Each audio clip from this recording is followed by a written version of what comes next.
or you can, raise it up. Just depends. So, it's easier for you to hold the hand.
We'll start our board meeting in approximately 2 minutes. Oh, I know Alan. Oh.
All right, sounds good.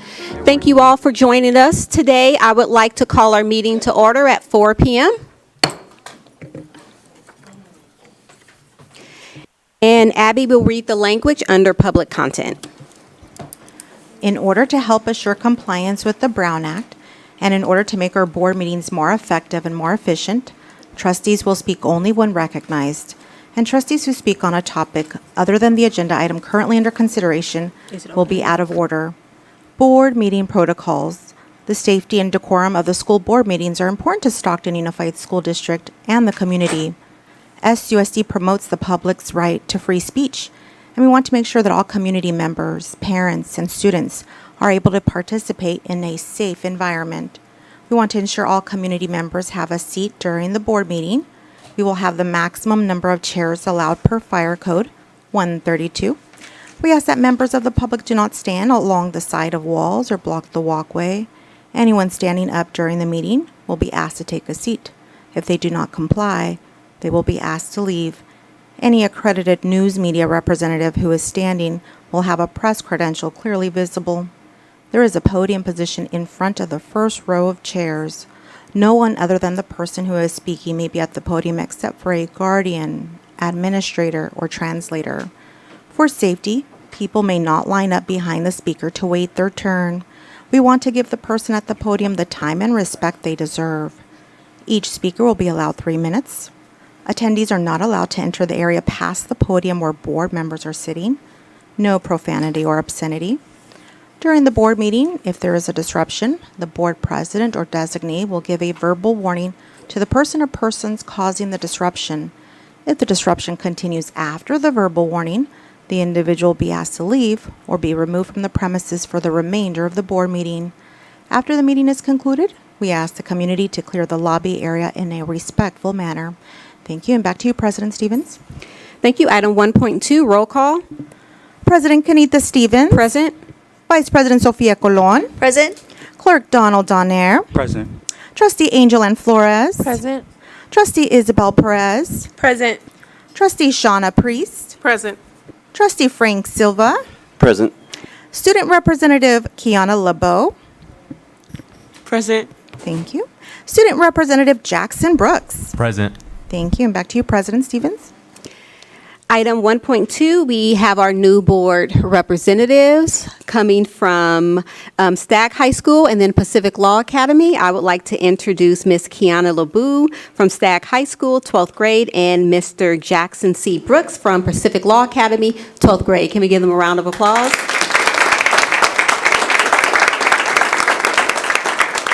And at this time, we'll have you both do your presentations. Thank you for having me here today. I really appreciate being able to sit in front of you today. Some positives at STAG.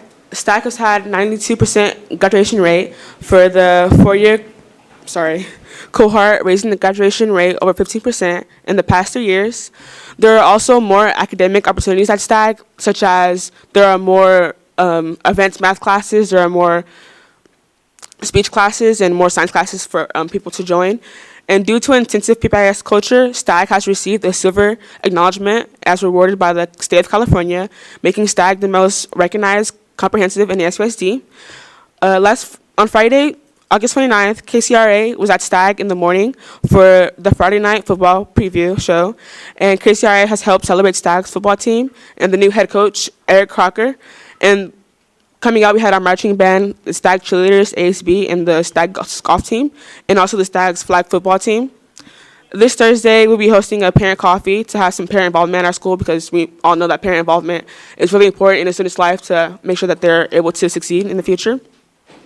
We also have our STAG FFA program, and they has brought back their flow subscriptions and arrangements to fundraise for their club.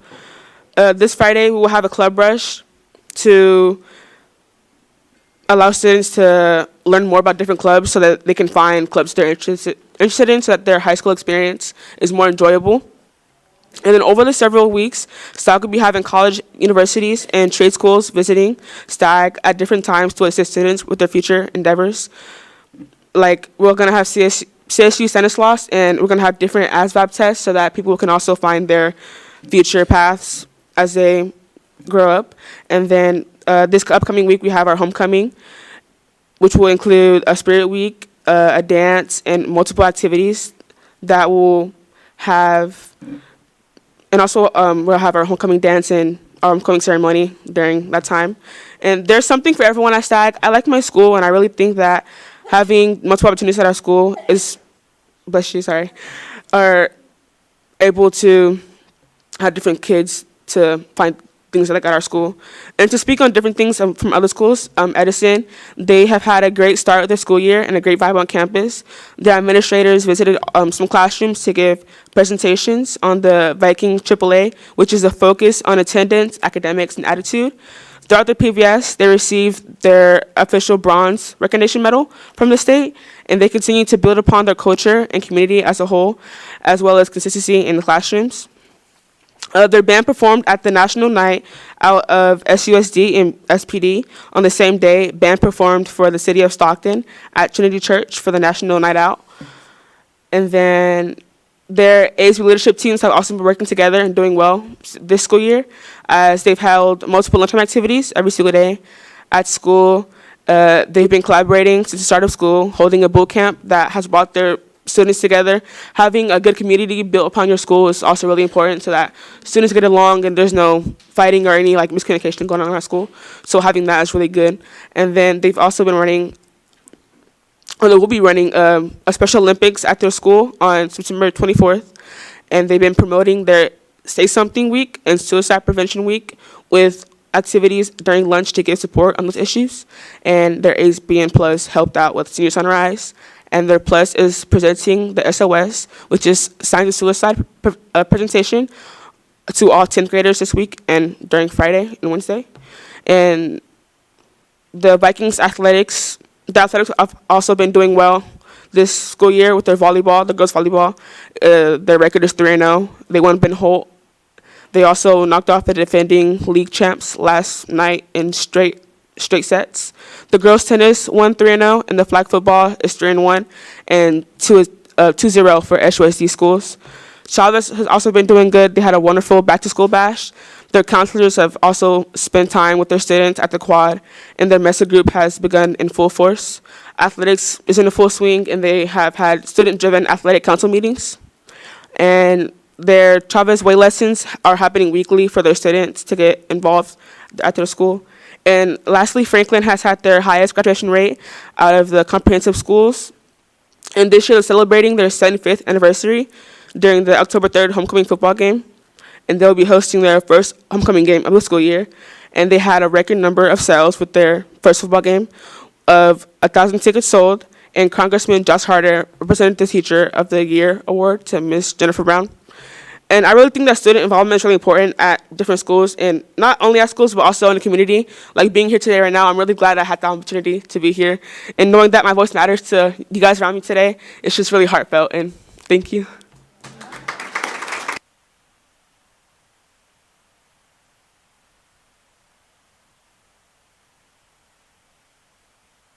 Good afternoon, President Stevens, Dr. Rodriguez, and esteemed board members of Stockton Unified School District. It is a pleasure to be speaking with you all about the activities and events happening at the specialty high schools. Starting with Pacific Law Academy, they hosted a college night on August 27th with college representatives, along with a cap and gown ordering event. A UOP admission presentation was hosted for all of their seniors with a new Pathway to Pacific, which guarantees an admission through PLA for all of the seniors that apply and meet the requirements. There are upcoming college field trips for all grade levels, and most noticeably, PLA sophomores are going to Stanford. Lastly, they are hosting their annual Festival of Honor, celebrating Dia de los Muertos in November. SECA hosted their first day of school events early in August. They also had done a Friday night live chapter, which had been an immense success. One of their members became the first student from San Joaquin County to be chosen to lead the club at the state level through California Youth Council. They ran their annual game night on August 29th, which sparked success and collaboration within their students.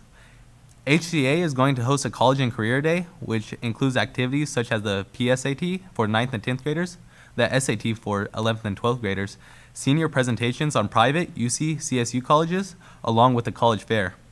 Their college presentations were hosted by their senior class to notify their underclassmen about the examples of different colleges they could work to apply to. Additionally, they are hosting a trunk or treat, which allows for unity within the community during the Halloween holiday on October 30th. Merlot has their senior parent night planned on September 30th. This week is also their Say Something Week, aimed to spread awareness for suicidal awareness, and along with embodying the effort to prevent. They also have a very unique event called Tea with the Teacher on the 17th, where students have lunch with their teachers, which allows the students and teachers to immerse themselves within the culture and life of their school. There's a multitude of college days such as Stanislaus, UOP, Sac State, and Delta. Weber has their annual fall festival where families are invited.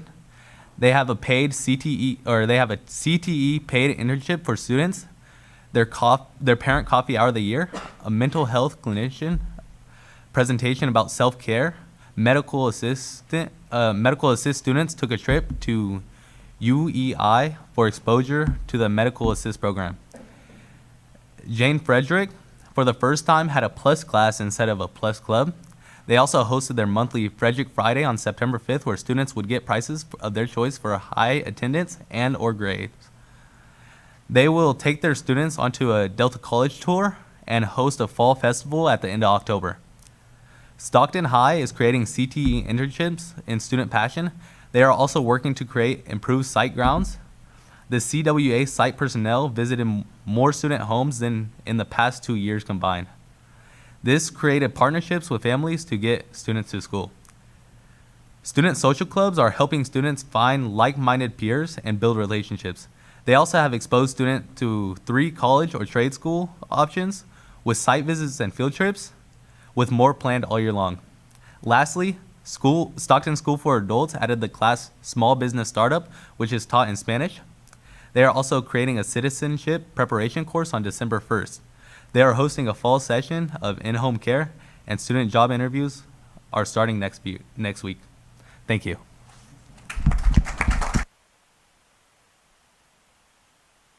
Thank you both, and we are excited to have your voices at the table, so please bring that thunder and represent your school sites and the kiddos of Stockton Unified School District. Thank you both. All right, now I would like to move on to item 1.4, student honoree, Ms. Sinai Zuniga, and I would like to call up Principal Kyle DeRossi from SECA to the podium.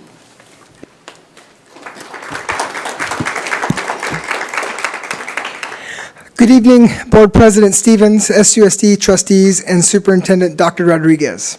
Tonight, I have the honor of introducing Sinai Zuniga, a remarkable student whose dedication and achievement truly stands out. Sinai, who is on track to earn her Associates of Arts degree by the end of the fall semester, currently holds an impressive 4.48 GPA. She served as president of the Physical Explorers during her junior year and is a dedicated member of our mock trial team, where she participated in the state championships with her team last year. In a powerful display of her commitment, she gave a pre-trial presentation while battling a cold that almost cost her her voice. She refused to speak for 48 hours to save it, and her performance was so strong that a sitting judge remarked that it was just as good as presentations given by experienced lawyers working in her courtroom.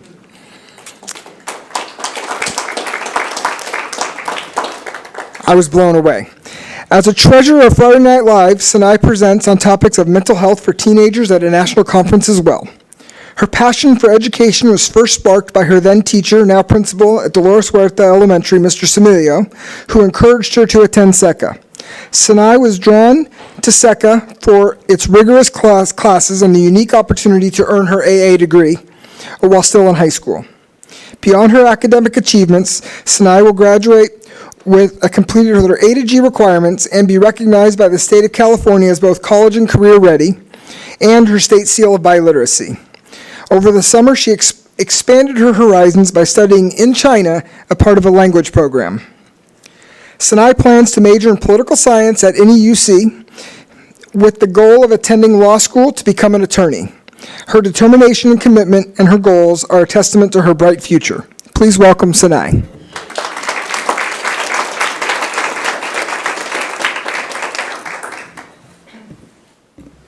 Good evening, Board President Stevens, SUSD trustees, and Superintendent Dr. Rodriguez. Today, I was given the opportunity to give a speech on behalf of Stockton Earledge College Academy on my insights on campus life. So without further ado, if I could begin, there's more in store for you. Something that I was told recently. Not just did this serve as a motivator, it was also a reminder. A reminder of everything that got me to this point, of more being in store. And when I looked at the factors, I found two things that I wanted to give the credit to: school staff and school programs and clubs. So I'd like to dedicate my time to give them the credit and the thanks for allowing me to be here. Now, growing up, I was told that my outspoken behavior was being argumentative, that my curiosity was a form of misbehaving. But when I got to high school, the perception of these qualities wasn't the same. In fact, I saw teachers tell me that these qualities that I had been conditioned to believe were negative were passion and drive. Because these teachers saw me as an individual with my own goals and aspirations. Every morning since my freshman year, there has been a teacher to tell me, "Good morning, Sinai, how have you been?" And to some, this may seem like a mundane act, but to me, a student, it was being recognized, being seen and valued as an individual by a teacher. And these teachers have been encouraging me from my freshman year to my senior year and probably to college, because they are just that dedicated to seeing students thrive. I mean, they were the people who pushed me to join all these clubs that my school had offered. My teachers pushed me to join F&L, which taught me the importance of compassion. Physics Explorers, which taught me to nurture my curiosity. And mock trial, which taught me to continue to use my voice to advocate for what I believe is right. And while I couldn't tell you what exactly gives teachers the strength to deal with teenage students and high schoolers from the morning till the evening, I'm grateful that they do. Because without them, I wouldn't be in the position I am today, confident and able to speak in front of all these people here. I'd also like to give thanks to the clubs that my school provides, because it's the more that students deserve. It's the ability to have interests and be able to flourish within schools. It's more than just the history, English, science, and math classes. It's clubs that provide students the opportunity to be seen as individuals. it gives them the opportunity to grow in what they find interest in. So that is why I ask that when we look at schools from elementary to high school, that we decide to give our students more, that we implement more school clubs and programs, that way students can flourish, because students have more in store for them, just as much as I do. Thank you.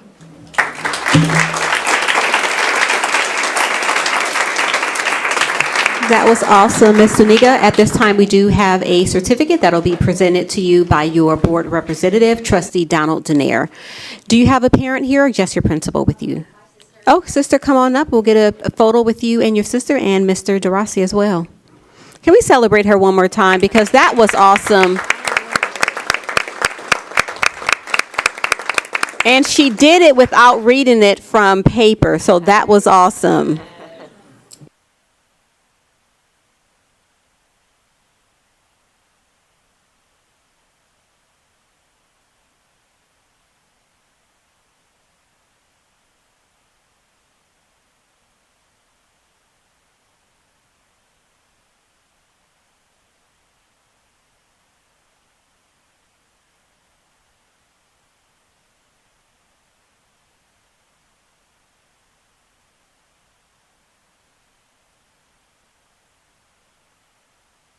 If we ever need a keynote speaker, we know where to look, right?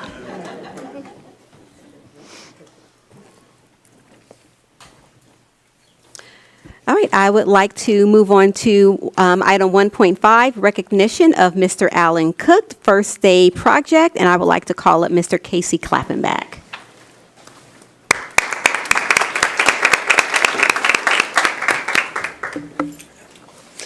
Good evening, President Stevens, Board of Trustees, and Dr. Rodriguez. So when we talk about whole child, whole family, and whole community, this individual exemplifies the example of whole community. So tonight, it brings me great pleasure and a privilege to recognize Mr. Alan Cook for his commitment to early literacy and sharing his love of reading with our kindergarten students. And so with that said, I would also like to introduce our district librarian, Ms. Marianne Pafford, who has a few words and a video to share.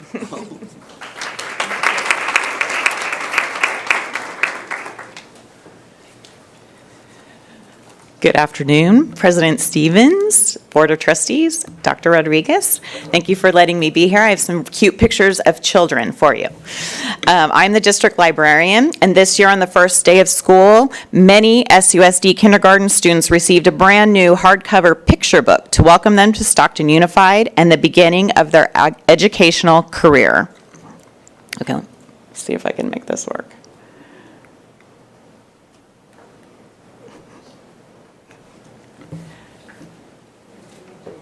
I have to turn it on? Is that what he's saying? Sorry, I swear I practiced. Oh, thank you, ma'am. Thank you. Okay. These children received these books in thanks to our amazing community member, Alan Cook. He's a retired educator and minister. In the summer of 2021, Alan Cook worked to get enough picture books donated so that all 3 kindergarten classes at Cleveland School would go home with a book. However, he was very successful, and then he received so many books, he had to conspire with Lori Risso to find some more schools. He reached 7 school sites and 300 students that year. This year, the number has grown to 1,900 students and 30 schools.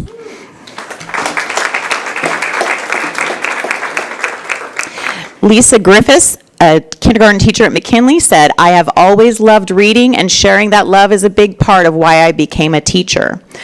The students were so excited for a book that they got to keep forever. One student asked if he could keep it for 1,000 years. Thank you so much for caring enough to put books into the hands of our children. Molly Bradley, a teacher at Montezuma Elementary, said that her kids love their new books.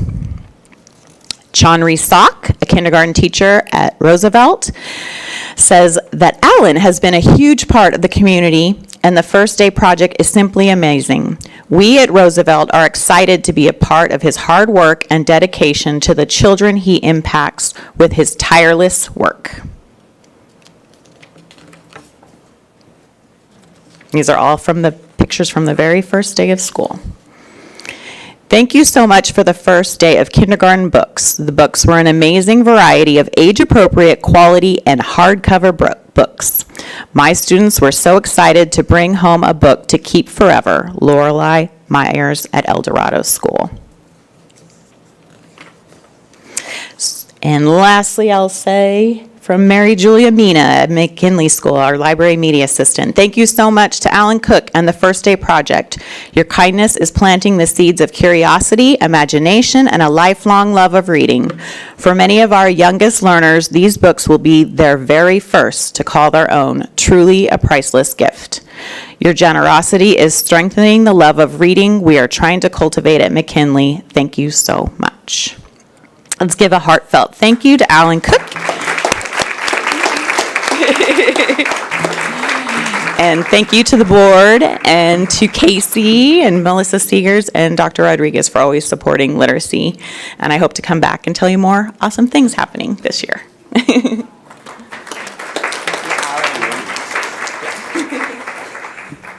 Good evening, each of you. Seeing that slideshow, it sort of blows me away.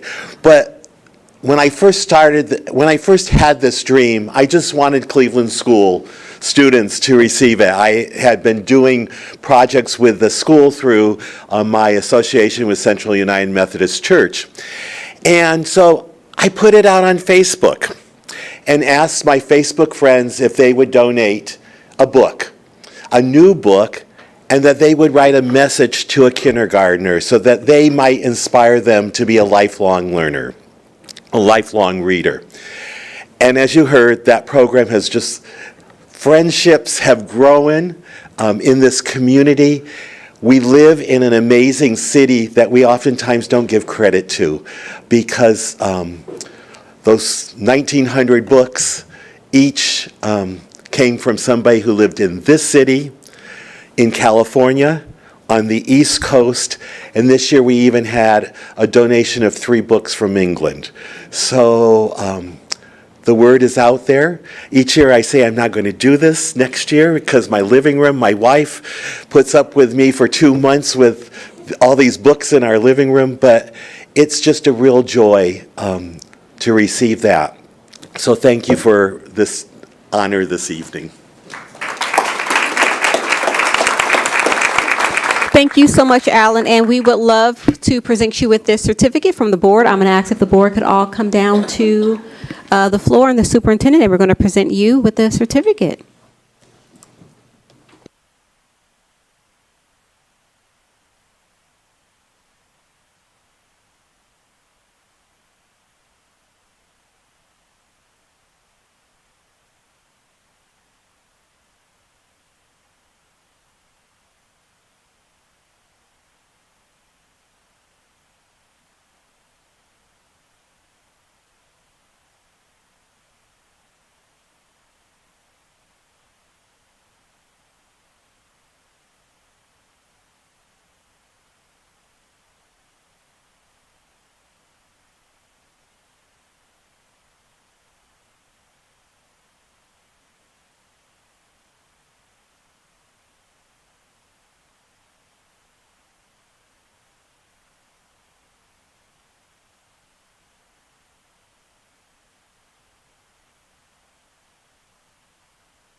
And Alan, I just asked the superintendent, it looks like we can make space for your 2,000 books so that your wife, you don't have to have them in your living room. So that's our commitment.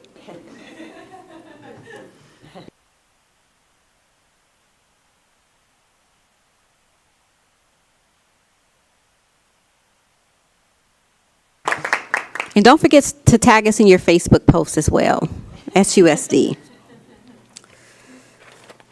All right, item 1.6, oral suggestions regarding open session agenda items in section 1 and closed session. And Christina will announce the number of public comments, and Yvette will be the timekeeper of 3 minutes. Thank you, Madam President. We do not have any public cards to report.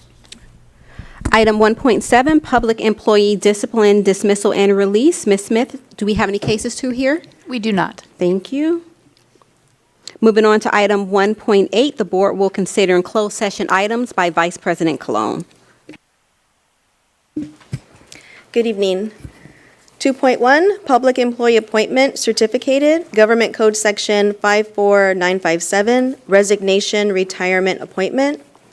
2.2, Public Employee Appointment Classified, Government Code Section 54957, Resignation, Retirement, Rescind Employment Offer, Deceased, Appointment, and Closed positions. 2.3, Public Employee Discipline Dismissal Release. 2.4, Conference with Legal Counsel, Anticipated Litigation, Significant Exposure to Litigation under subsections D2 and E3 of Government Code Section 54956.9. 2 potential cases. Case 1, claim number 658288, and Case 2, claim number 657865. 2.5, Conference with Legal Counsel, Existing Litigation, Government Code Section 54956.9 D1, Student versus Stockton Unified School District, OAH, case number 2025-060812. 2.6, Student Expulsion C1, and 2.7, Student Expulsion C2. Thank you. Item 1.9, the board will now recess to closed session.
Thank you all for reconvening with us.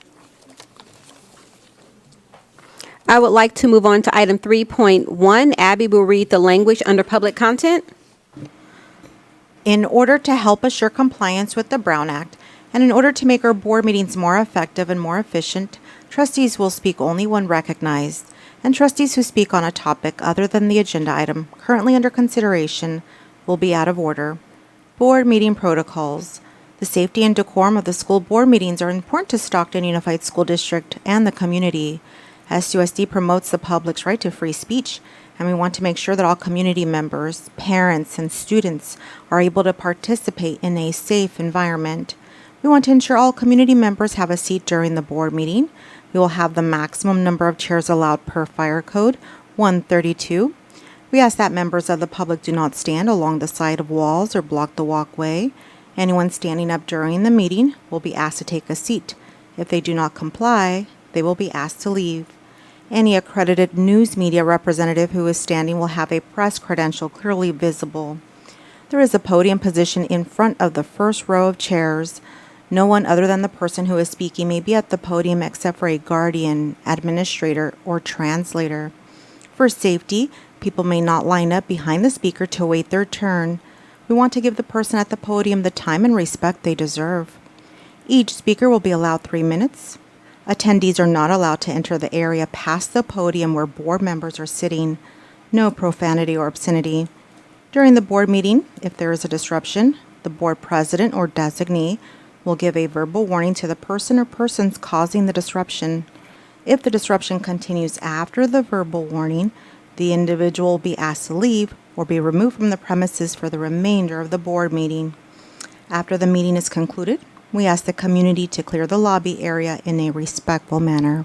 Thank you, and back to you, President Stevens. Thank you so much. Moving on to item 4.1, Pledge of Allegiance. I would like to call up to the podium our STAG cheerleaders, Ms. Caitlin Bryce, Ms. Darlene Navarro, and Mr. Josiah Small.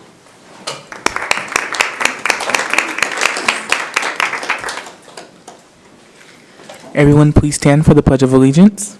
Put your right hand over your heart. Ready, begin. I pledge allegiance to the flag of the United States of America and to the republic for which it stands, one nation, under God, indivisible, with liberty and justice for all. Please be seated. Do we get to hear from you all? Or is there a cheer? Just saying, there could be a cheer. Let's do it.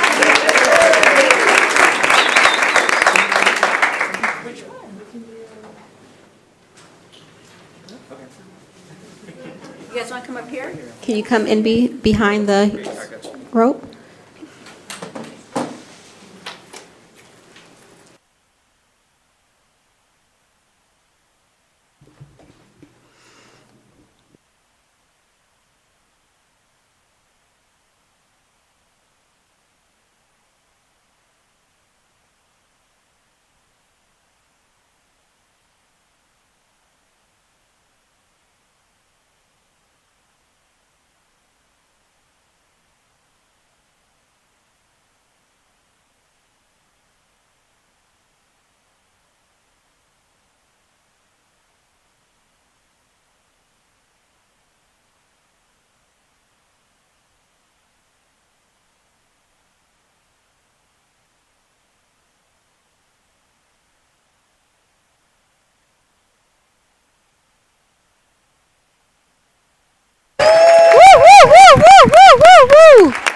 All right, we're going to ask for you all to come back so that we have certificates that I would like to present to you as your board representative.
We might need the cheerleaders to come back every board meeting to hype us up, right? You guys were awesome.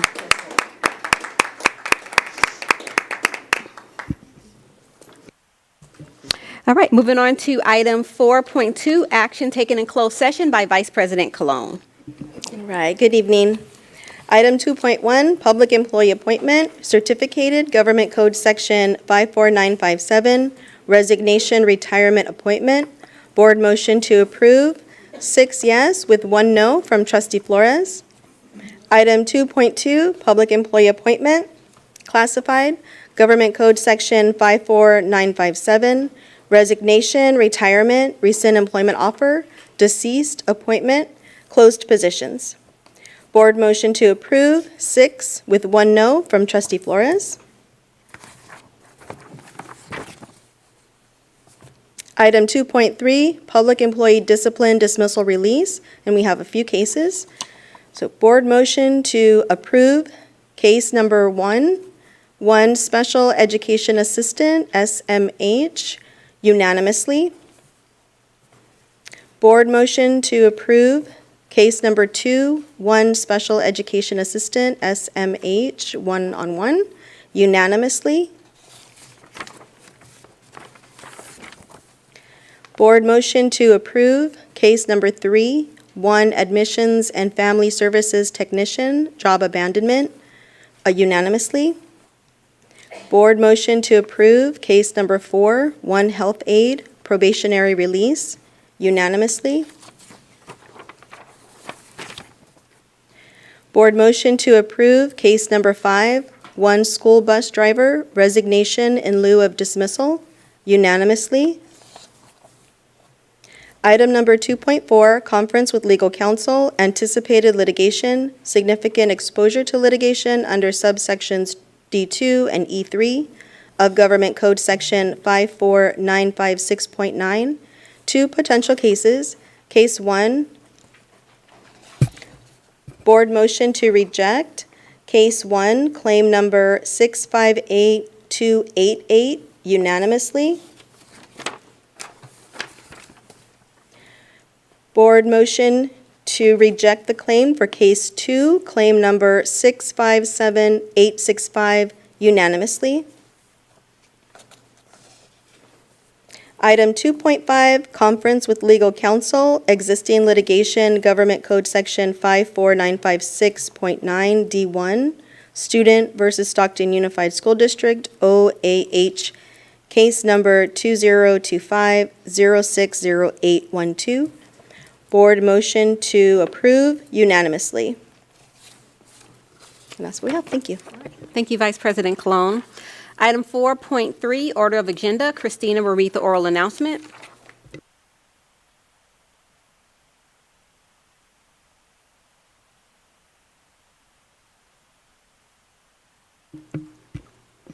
No.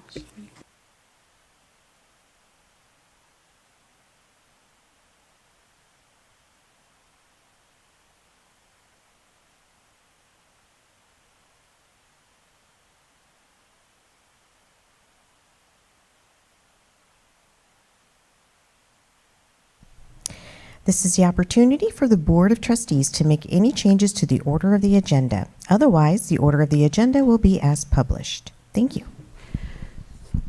Is there any changes to the agenda? All right, hearing none, is there a motion for 4.3?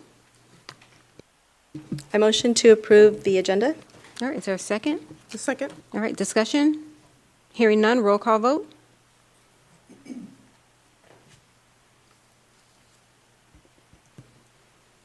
President Stevens? Yes?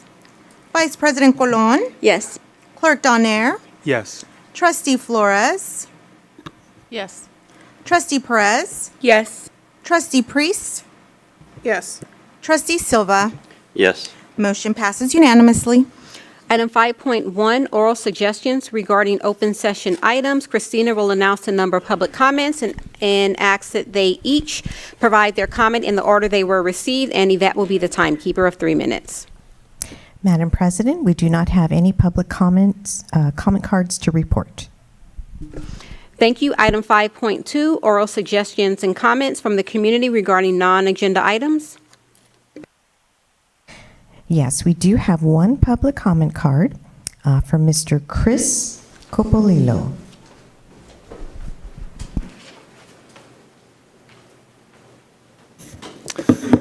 Thank you, board members. Before I start on public comment, I just want to say, I think as a member of the public, I just want to officially encourage Board President Stevens to bring the cheerleaders back for every meeting. I've been to many public board meetings. I don't think I've ever heard a cheer at a public board meeting, so you all know how to keep the board meeting live. Okay, my name is, board members and staff, my name is Chris Copolilo, and I represent the Stockton Charter Collective, a group of 9 public charter school organizations serving over 6,000 students. The mission of the collective is to serve and champion the well-being of each and every student in the community by reimagining education and offering families a free, rigorous academic experience at Stockton Charter Public Schools. And so in that spirit, I'm here to speak to you today about the charter school renewal petitions on which the board will vote later this year. On behalf of the collective, I urge you to ground in the following principles as you review these petitions. First, charter schools offer a unique value to the community. Our schools are schools of choice, built to recognize and meet the needs of parents and students.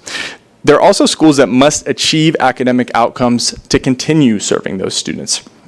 This responsiveness to outcomes and the process of public deliberation that accompanies it is an enormous asset to our larger educational system, informing the effort to run great schools that are fundamentally responsive to student needs here in Stockton. So, principle 1, charter schools offer a unique value to the community. The second principle is a practical one. Charter authorization decisions should follow the law and give consideration to the real-world implications for our students. The charter law provides a framework for decision-making at renewal by sorting schools into 3 tracks. For high and middle track schools, decisions hinge on a baseline set of academic data. For low track schools, an informed decision includes a comprehensive review of academic metrics, including cohort growth and comparison to other local school options. So, principle 2, smart renewal authorization decisions are legal, outcome-oriented, and student-centered. Throughout this year, you will hear from first renewing charter schools, then other members of the charter community. We're grateful for the chance to connect with you here and for the partnership with Stockton Unified and staff more broadly. Thank you.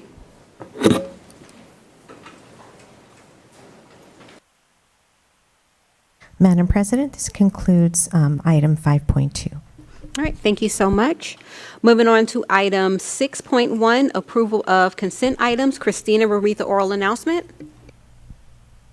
Does any trustee have an item they would like removed for separate consideration as an action item? After any items are removed for separate consideration, there will be a vote on the consent items without any discussion.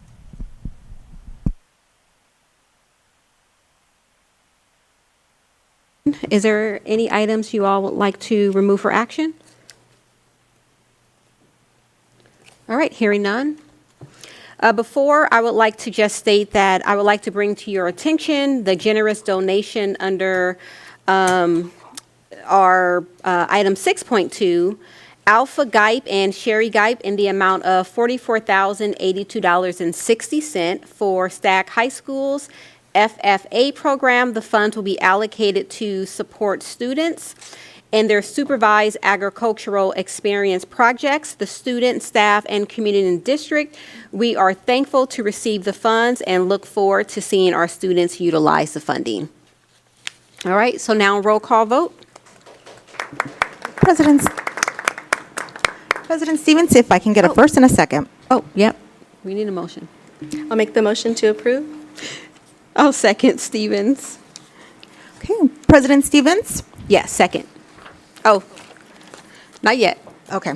Second, we're good. Okay, now roll call vote. President Stevens? Yes. Vice President Colon? Yes. Clerk Donaire? Yes.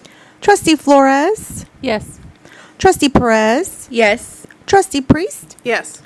Trustee Silva? Yes. Motion passes unanimously. Item 7.1, I would like to call up Mr. Brian Biederman, who will provide our key performance indicator for graduation rates and A through G completion rates.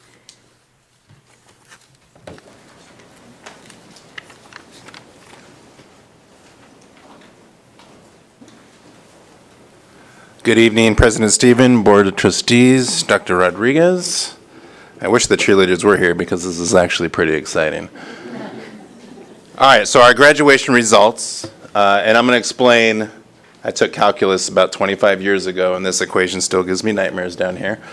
This is the definition of the four-year cohort, because the data that we're going to present to you is what happens when they enter high school at the freshman level. This is not a one-year cohort. This is what is reported to the state. So it's adjusted for transfers in and out in those 4 years. You can see that our 24-25 data, very excited that for the very first time, all 4 of our comprehensive high schools are in the 90s as far as grad. Yeah, great. So you can see, I think Franklin High School is leading the way at 93.73, but the rest of the comprehensives, yeah, they're all pretty close. It's very exciting. They all grew. To make it even more dramatic here, you can see the growth, and this is including the 5th year data. The students that stay with us an extra year and graduate with us, you can see that we have our highest graduation rate ever over the 3 years that we've grown, 88.8, very close to 90 there. You can see the trend for every single school in our district has gone up. I'll talk a little bit more about the dependent charters, but you can see the growth at our secondary schools is pretty significant. And so not only are we graduating kids at a higher rate, we are producing kids that are college ready at a higher rate. So this is probably the most exciting slide. You can see that our kids completing the A through Gs, and I put green circles up there for a reason because they all grew. And thanks to Ty in the back, because the restructuring and the intentionality of what we're doing with not only our master schedules, but the curriculum department is really cleaning up the way for this growth as we continue to produce students that are ready for life after us. District-wide data, if you're looking for subgroup information, again, they all went up. I can provide other slides because you can't see the year-to-year comparison on this one. But you can see that our subgroups are performing. Our English learners, 83.67 is an increase as well. Still plenty of work to do here. Our students with disabilities, 66.67. This is a priority for us this year as we're talking about board policy that was passed in the previous year with the MITSA and making decisions for students individually in their IEPs for graduation status. That happens at the junior year. And then here's our dependent charters, all very, very high performing, always near 100%. And then you can see their A through G rates there as well. Where we get into the discussion, how did we get here? It didn't just magically happen. What we measure gets done. Our principals are getting more proficient with data. We are looking at data every month, and I'll tell you when that starts. Here you can see what we look at throughout the year, where we are tracking kids and where they're at credit-wise. If I was to make this granular, which the principals have, they can tell you every one of those 6 students there at Edison that are 16 to 24 credits behind status, tell you their names, what's going on with them, and the intervention that they're providing. So they're getting really granular with the data to track and make individual decisions for each and every student. And as we progress with this document throughout the year, we're pushing more kids towards 0 credit needed to graduate. So the data tracking has been really intense. And the teamwork, I mean, I put this up here because, and sometimes we need to course correct every now and then, but the amount of work that goes into graduation, it takes the entire district. Mary's in the back with ELOP. Thank you very much, Mary, for what you do. But student services, yeah, absolutely. The people behind me, some are in the room, Ryan Hesse and his team tracking down kids that left us and finding where they went to get them out of our cohort. Marianne over here with counseling, looking and analyzing transcripts to make sure we're doing it right. I think Pajay, where's Pajay? Is he in here? His team is absolutely amazing. Sidra, if you haven't met Sidra, find Sidra. Just tracking tracking the data, make sure that we're reporting the data. Sometimes it's very frustrating with data because we see cow pads and it's dead data. I'm tracking the live data. If I was to go back here on this form, this is harder to track because it's not reported to cow pads yet. I can see a number, but it's not solid just yet. I want to report out, but sometimes I may get it wrong because this is still moving. We graduated kids up to the deadline in August. And Page, whatever you gave me, I pushed it, correct? He said August 8th, I wanted the 15th. But the teamwork was amazing. Here you can see the amount of adult effort that went into the summer programming. We graduated 224 students in the summer. 224. Which was up, I think, from 175 in the previous year. And it's, again, thank you, ELOT, but you can see we had 1,700 change students. We had adults working on the weekends. We had adults working, whatever it took. Very thankful to Casey and Dr. Rodriguez for allowing whatever it took to happen to make sure that we had teams that did whatever it took to get these kids to cross the line. And you saw the 141 teachers that were involved there. Our next steps, because it's as good as we have done, it's not good enough. We're still missing kids. This is the progress and grade report schedule. The real work starts when the first grading report period happens. So when we hit October in the fall break, that's where our data tracking starts to really intently look at where we're at, who's falling behind, and building the master schedules and adjusting schedules for students in real time, not waiting for summer, but doing it in real time, close to a failure or proximity to a failure. We do have new graduation requirements coming in. This is a significant year as we start progressing all the way to 2029. You're starting to see us move into the next year will be the 2 years of world language. We're at 230, we're no longer at 210. So we are getting more rigorous, but we're doing a better job of providing equity and access for our students, and then support if they don't get it. So that is what is currently coming there. And, I went the wrong way. What we really want to do, talking to Ed Services, is that we take data from our seniors when they graduate. It's their senior survey, and they self-report to us that, yes, I'm going to Berkeley, yes, I'm going to Merced, or I'm going to Modesto Junior College. We would like to track their persistence rate post-secondary to make sure, or to see if they actually did it. Did they persist to a degree? Once they left us, did they have a solid enough foundation to be successful in college? And so we're going to gather that data next, so they can, as they leave us. And some of it is, did they go to a technical school? Did they go to the military? What happens to life after our system? We're collecting that data as well. And that's it. Any questions?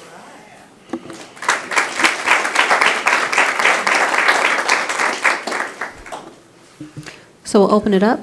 I'll just start by saying, like, I'm really excited to see the data for our kids, right? Because when we talk about the outcomes and what we want to create for our kiddos, not just within the school system, but also in our community, to give them access, right, to live the lives that they decide, this is going in that direction, right? I think for many years we haven't had this, like a lot of hard work, but we didn't hit this point yet. So kudos to you all, the 141, and I know the rest of you who it took to do this work. This is extremely important to make sure that we do hit the goals for our kids, because it's not about us, but it's about how we set our kids up to be successful. So kudos to you all, and I'm looking forward to bigger and better for our kiddos to keep this momentum going. Absolutely. Great.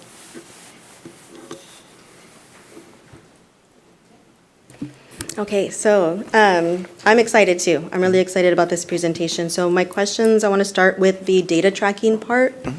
And so just to look at this again, our principals are reviewing this data monthly. So Correct. we're able to catch, you're saying student level data, we can drill down to the 6 and know, okay, what's going on with these students, and then the next step is interventions. Like, what does Yes, that look like? they're tracking it monthly, so then, and thank you, Jason Murphy, for helping with that form, it's amazing. They're tracking it monthly so we can intervene in real time. Each comprehensive high school has built Apex and Cyber High within the school day, so it's an easy pivot to move into there, to adjust if needed, clean up a class, clean up a part of a class, and then go back into another piece of live instruction, whatever it may be. They self-report the data to us, so then we can analyze it to see what supports they may or may not need. Some schools have really active tutoring in the morning and not the afternoon, or vice versa. So seeing what we need to support and pivot and change there. But as we're tracking it, we should see growth towards the zero. So we can tell who's on track. So then I can give real-time information. Well, I think our potential graduation rate at each school is X, Y, and Z. So we can see overall data in the system, and we can have a pretty good idea where we're going long before we get to June or May when we graduate. And thank you for that. Looking at your slide on the teamwork, I like that analogy, and it reminded me of what our student said earlier, our student representative Jackson, and he mentioned that Stockton High CWA had I put down in my notes the most home visits that they ever had. So I wanted to raise that up and just kudos, because it does take everyone on this team to move forward. And I just didn't know if you could speak to that a little bit, or. Yeah, it's in years past, it might have been one or two people in that boat. Now there's several, all working in the same direction. And I might have been the most annoying person in the district over the summer, because I was calling all of them, trying to get things done or seeing where the data was at.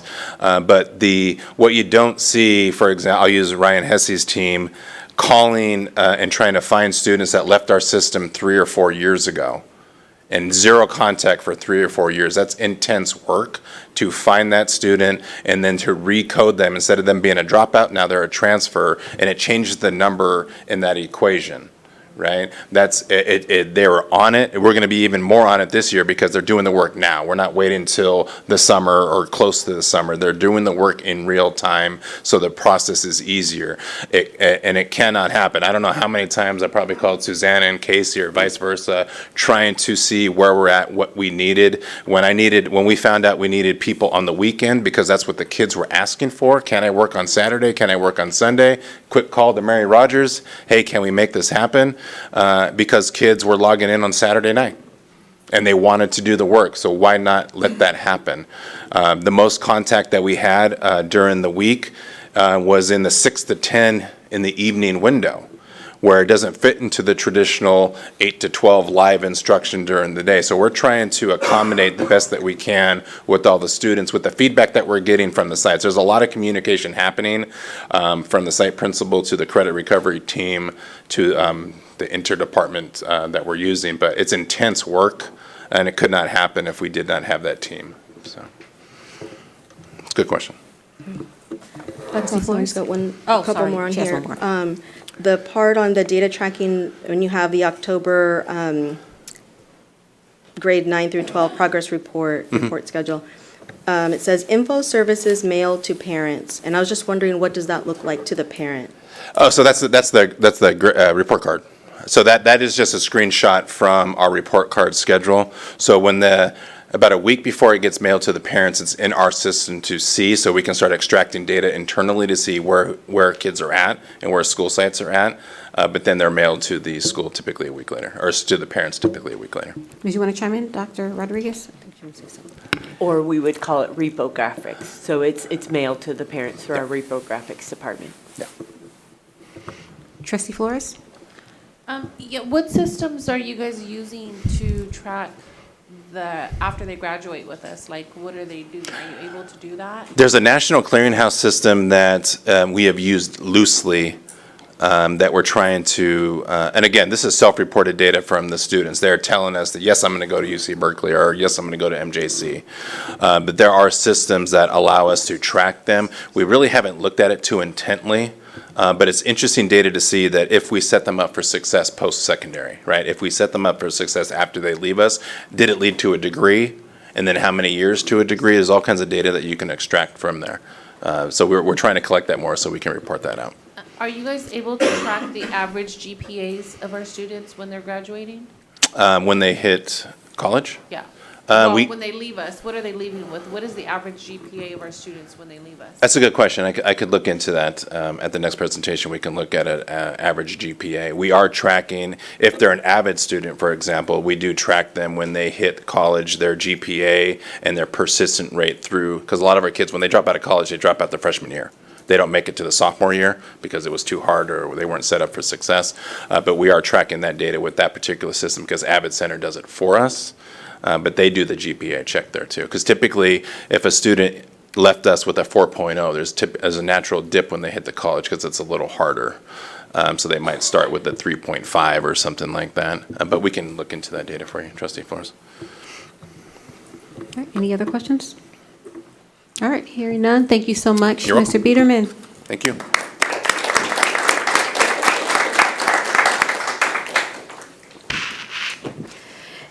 Next on the agenda is item 9.1, approval of the second and final reading of Board Policy Administrative Regulation and Exhibit 5123, Promotion, Acceleration, and Retention. Is there a motion?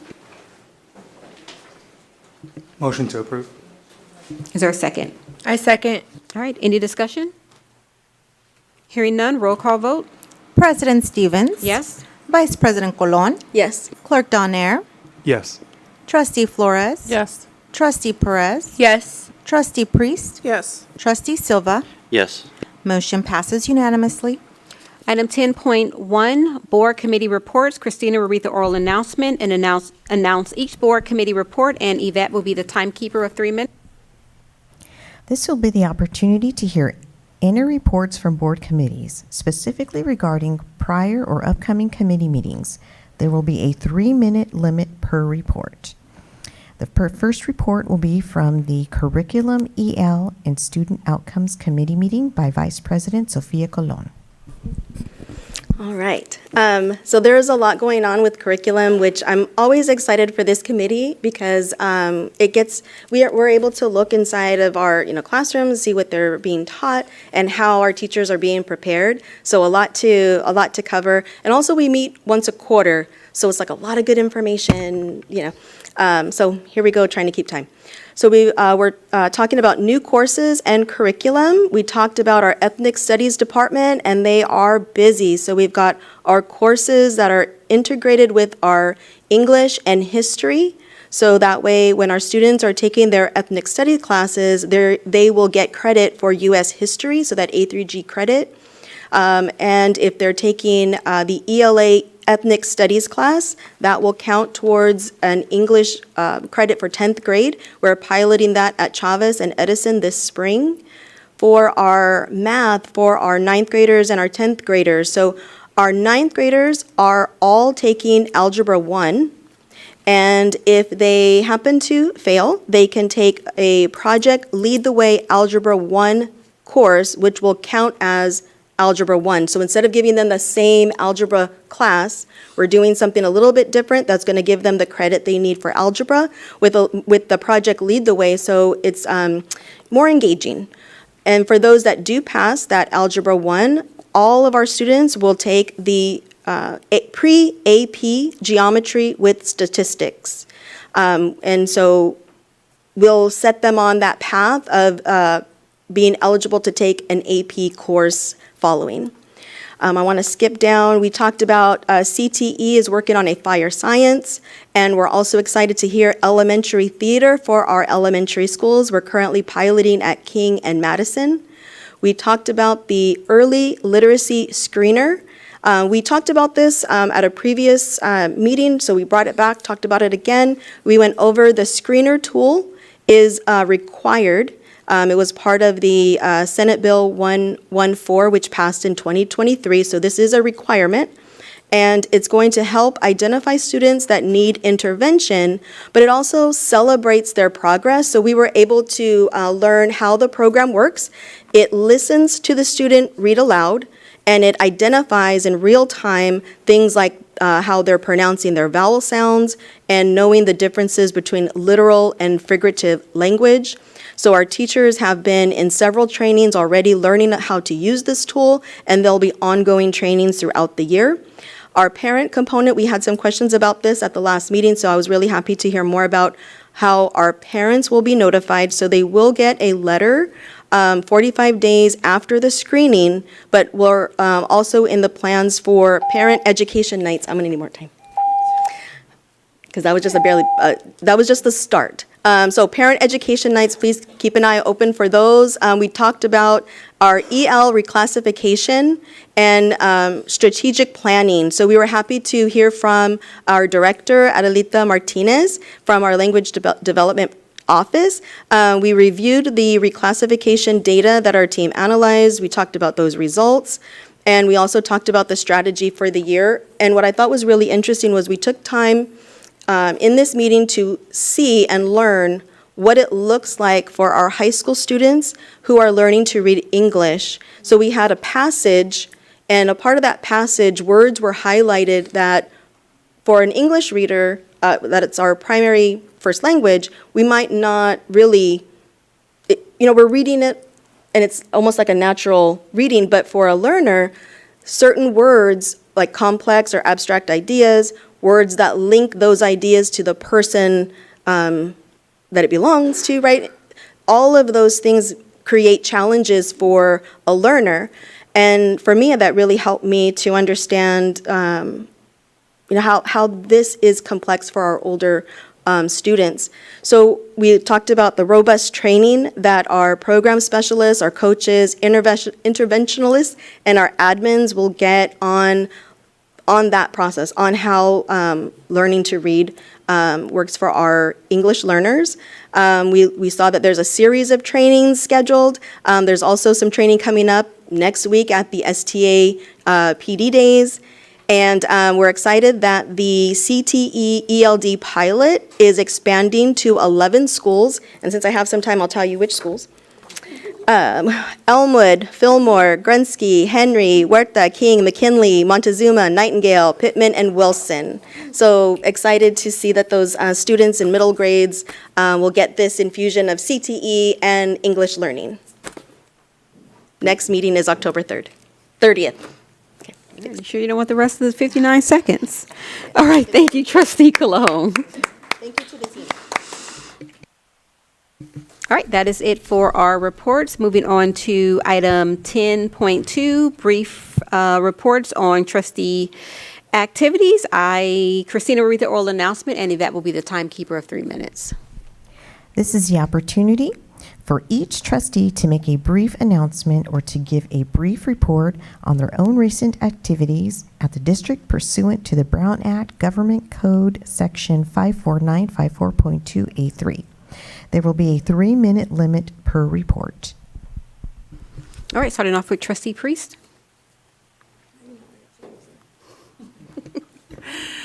Good evening, everyone. Recently, I had the honor of supporting our superintendent, Dr. Rodriguez, as she was recognized by Congressman Josh Harder as the Superintendent of the Year. So that was exciting. Congratulations. This recognition not only reflects her leadership, but also the dedication of our educators, staff, families, and students across SUSD. I had the privilege of visiting Victor Elementary recently, where we celebrated and we were able to send off roughly 30 enthusiastic fifth graders and 6 Stagg High School cabin leaders as they headed out to science camp. As we know, these experiences are impactful and they help our students grow in confidence, leadership, and curiosity about the world around them. I was also able to stop by El Dorado Elementary, where I was joined by Principal Gill and the El Dorado Eagle to greet the El Dorado Eagles as they entered and arrived to school that day, and reminded them that the Eagle store was open, so they were really excited. As you all know, there's nothing quite like seeing the joy and excitement on our students' faces in the morning, and it reminds us why we do the work that we do. There's a lot of great things happening in Area 4 as we're buzzing with energy, progress, and pride. From academic achievement to leadership development, from community partnerships to joyful school culture, and we're building a strong foundation for student success. And if you have time, I encourage you to visit one of our campuses so you can see for yourself the truly amazing work that our students, teachers, and principals are doing and living every single day. Thank you. Thank you, Trustee Priest. Trustee Flores? I just wanted to say that I was able to attend the Black Family Day. It was a lovely event. It was nice seeing Stockton Unified out there with the table and handing out goodies. And then I also attended the curriculum meeting. I too was impressed with the information being provided. I got all excited when I seen part of the curriculum on the screen about the screeners and what they were going to be doing with our students in our classroom. And I too am an ethnic studies supporter from way back when. So when I seen that, it my eyes lit up because it's a lesson that I could see us doing with in ethnic studies in our students in elementary grades. So that I challenged our district and our staff at that time to start looking at how we can start initiating ethnic studies in our elementary classrooms now. Still waiting for the navigation program to come up. So I'm still looking forward to that.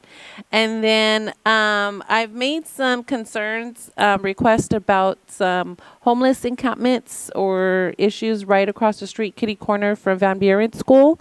I haven't seen any movement on it. I've reached out to city, I've reached out to county, I've reached out to our district. And it is a concern because it's real kitty corner to our kids and sometimes, and it's my neighborhood. So a block that I grew up on. And so it's just, we have to have compassion with the people that are there as well. But at the same time, my principal at that school site, our principal is concerned about the homeless addressing our students. And it's right on the kitty corner of our kindergarten's new playground. So if we could take some more initiative, if I could see something happening, I'd greatly appreciate that. Other than that, thanks and have a great day. Thank you, Trustee Flores. We do have our unhoused population on our intergovernmental subcommittee, so it is there to make sure that we talk about what does it look like for our communities. I think across our areas, I'll just do my timeline. I think across our areas, we're having a lot of concerns with the unhoused population.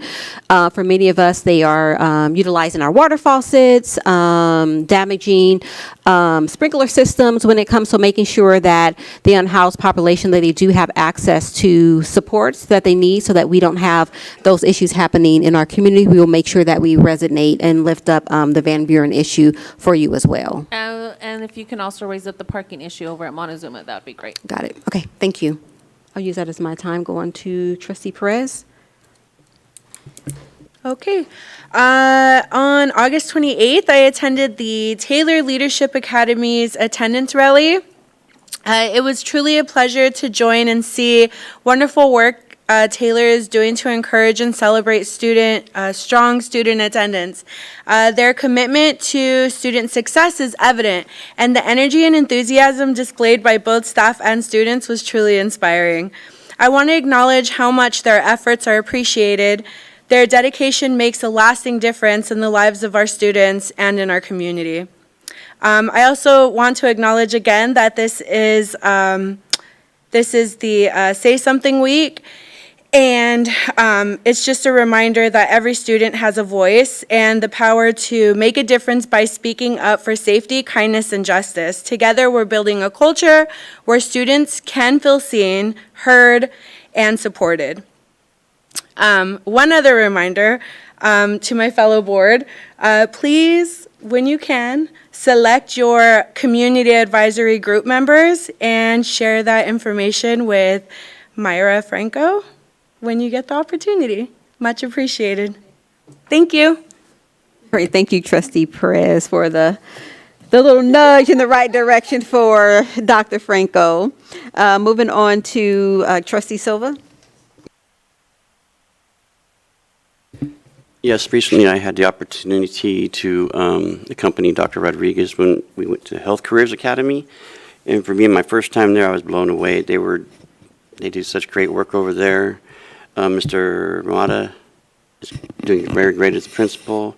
I mean, this was my first time visiting there. I didn't even know, like all those things that they were doing over there and what they're teaching. It's really good to know that they're doing that and they're doing such great work. But I also visited Roosevelt, and I believe that's what Principal Saraji. Samilia. Yeah, he's doing a good job over there. His first full year now as principal, and yeah, they both look good, both the schools. Very happy to have been a part of it. Thank you, and congratulations again, Dr. Rodriguez. All right, Trustee Denier. Good evening, everyone.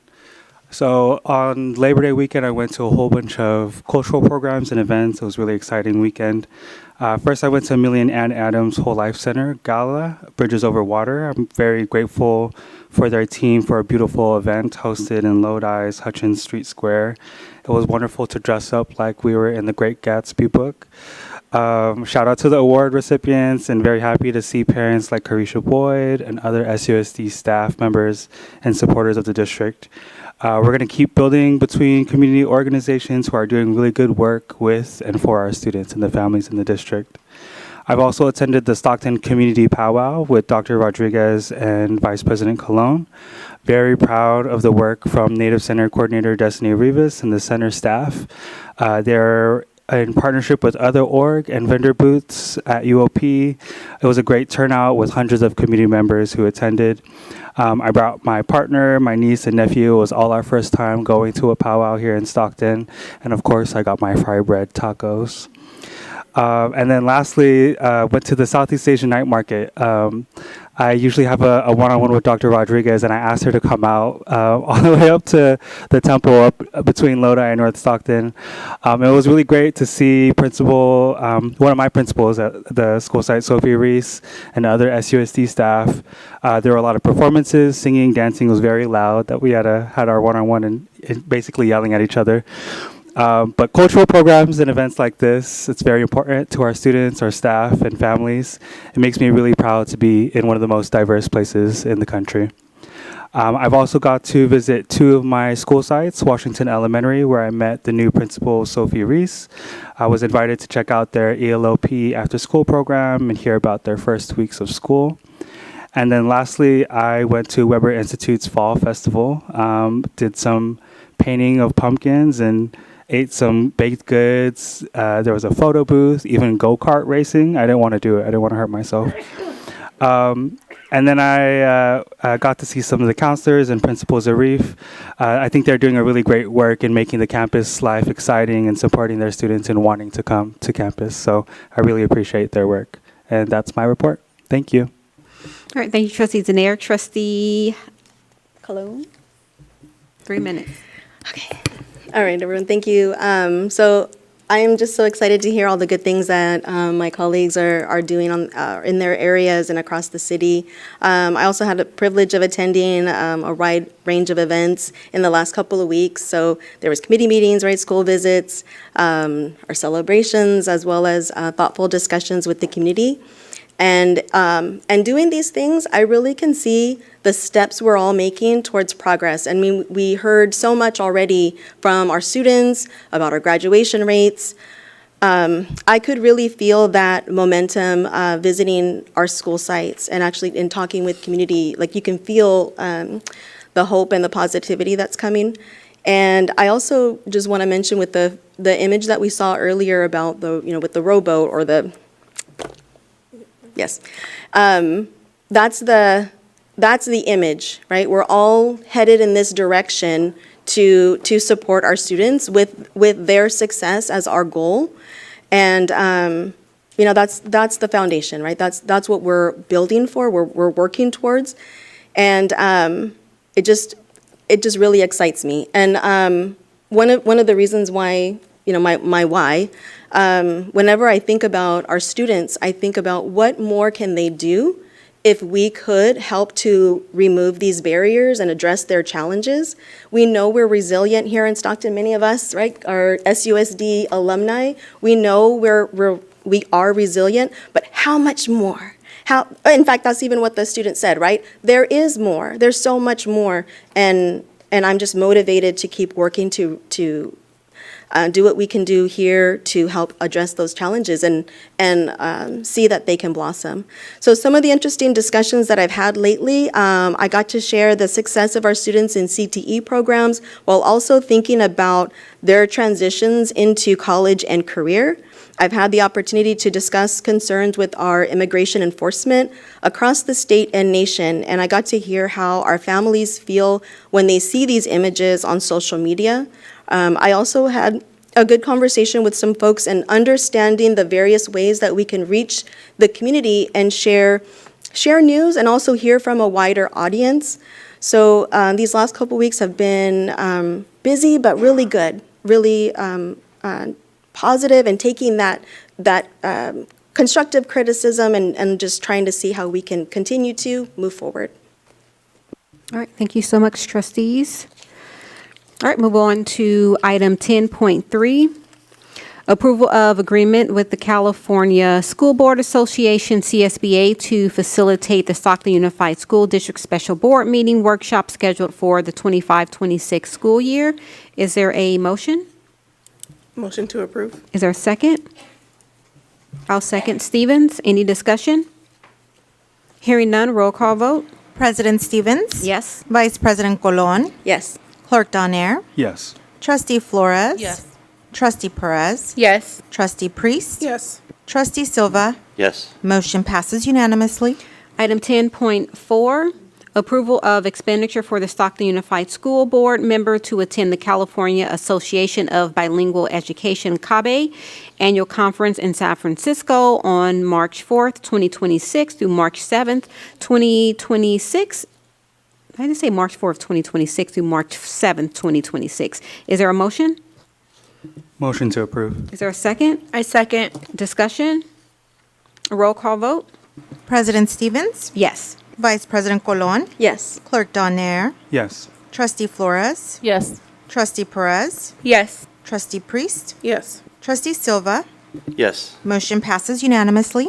Item 10.5, approval of expenditure for one Stockton Unified School District Board member to attend AXA 2026 Every School Counts Symposium on January 12th through the 14th, 2026. Is there a motion? I'll make the motion to approve. Is there a second? I second. Discussion? Roll call vote? President Stevens? Yes. Vice President Colon? Yes. Clerk Donaire? Yes. Trustee Flores? Yes. Trustee Perez? Yes. Trustee Priest? Yes. Trustee Silva? Yes. Motion passes unanimously. Item 10.6, approval of minutes for July 22nd, 2025, regular board meeting. Is there a motion? Motion to approve. Is there a second? Second. Second by Trustee Silva. Any discussion? Hearing none, roll call vote. President Stevens? Yes. Vice President Colon? Yes. Clerk Donaire? Yes. Trustee Flores? Yes. Trustee Perez? Yes. Trustee Priest? Yes. Trustee Silva? Yes. Motion passes unanimously. Item 10.7, approval of minutes for July 26, 2025, regular board meeting minutes. Is there a motion? Motion to approve. Oh, I'll second Stevens. Any discussion? Hearing none, roll call vote. President Stevens? Yes. Vice President Colon? Yes. Clerk Donaire? Yes. Trustee Flores? Yes. Trustee Perez? Yes. Trustee Priest? Yes. Trustee Silva? Yes. Motion passes unanimously. Item 11.1, Superintendent's Report by Dr. Michelle Rodriguez, Superintendent of Schools. Yeah, thank you so much. So we are starting our town hall series. So they are starting soon. Next Monday, the 15th, will be our first one. It will be on school safety. Our chief, Chief Franco, and then multiple of her officers, lieutenants, and sergeants will be there to provide an update and also listen to community about how we can continue to support safety, not only within our schools, but also our district. So we encourage people to come out. Is at Cesar Chavez High School, starting at 5:15 until 6:30 at Cesar Chavez High School. I think I already mentioned that. The second one, a week later, will be at Pulliam Elementary, again from 5:15 to 6:30. That will be on African American Black student achievement and success. We encourage everyone to come out for the African American Town Hall. We will have both teachers and school staff there that will be talking not only about their engagement with culturally relevant learning, but also one of our interventions, which is Improve Your Tomorrow. So come out to hear about that.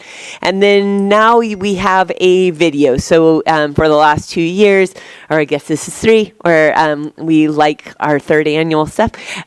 So I do a message to families, and so here we go. Just a point, Melinda did win a national award on her video last year because this is really her work. So thank you, Melinda, for putting it together.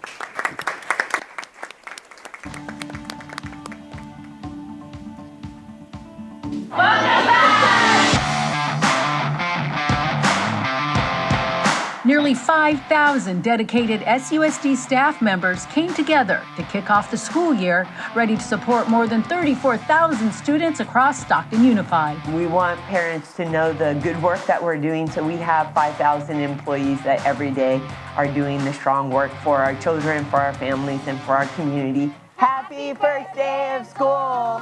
Superintendent Dr. Michelle Rodriguez shares what parents, students, and community can expect for the 25-26 school year. I want to welcome them to the 25-26 school year.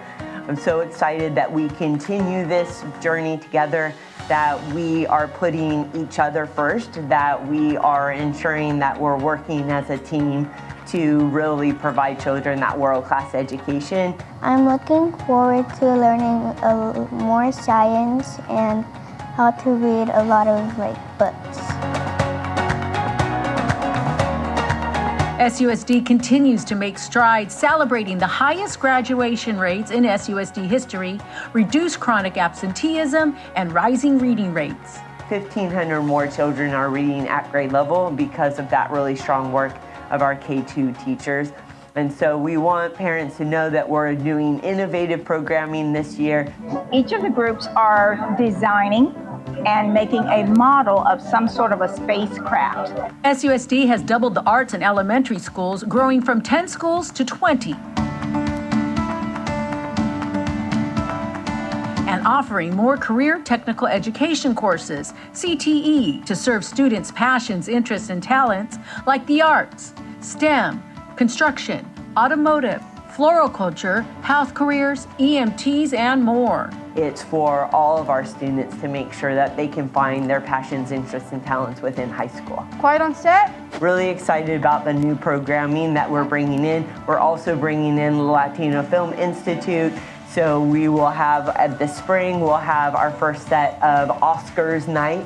So just how can we continue to engage with children, engage with their families, so they love Stockton Unified, they know that we're providing that world-class education. We introduce you to SUSD's new superintendent, Dr. Michelle Rodriguez. Girls, what's been your favorite? This is Dr. Rodriguez's 3rd year as SUSD superintendent. The first year focused on stability. This year, it's Imagine the Possibilities. The second on consistency. This year, we're going to talk a lot about innovation. And this year, it's about excellence and innovation. So just making sure that what we're doing is working well, that we're refining it. A lot of things we've been doing, but how do we refine it, right? So we can get the highest graduation rate in history. SUSD focuses on the whole child, whole family, whole community. I like seeing my friends and learning new things. When we put children first, we succeed. I'm looking forward to science and stuff like chemistry. When we put children first, they get the best of us. This year I really want to focus on myself and my academic. And when we put children first, then Stockton Unified will be people's #1 choice. I like everything about it. My commitment to you is that I'm going to continue to be a superintendent who is visible, student-focused, and dedicated to both the children, our staff, community, and families. SUSD students, staff, and entire school community, rising stronger together. In Stockton, Melinda Meza for the Stockton Unified School District.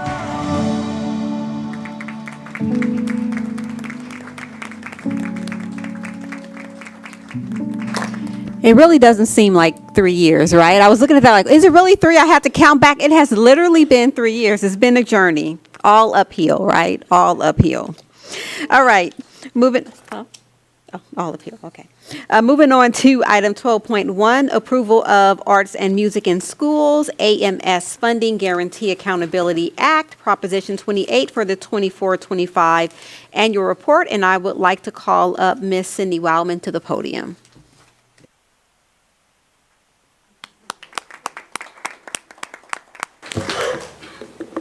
Well, I have some more good news for you.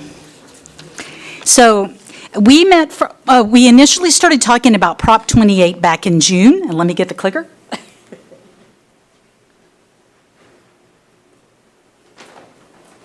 And for a lot of you, this was the first time to hear about Prop 28. Oops, it is the top one, correct?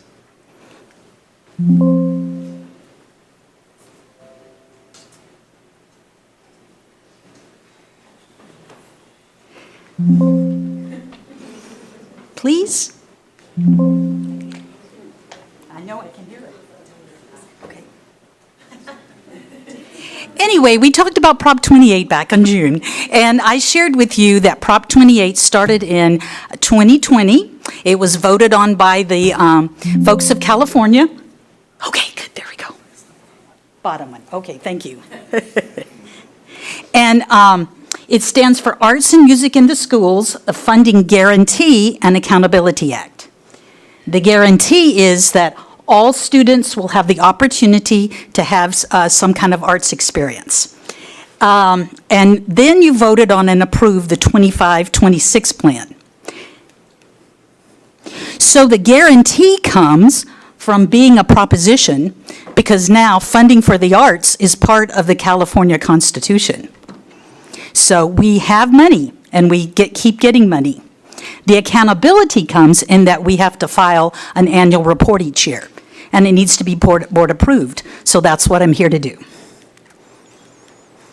Okay, so here is the form. Very boring. Sorry, Brian Biederman. But the arts are about people. And so give me a few minutes to tell you about the people.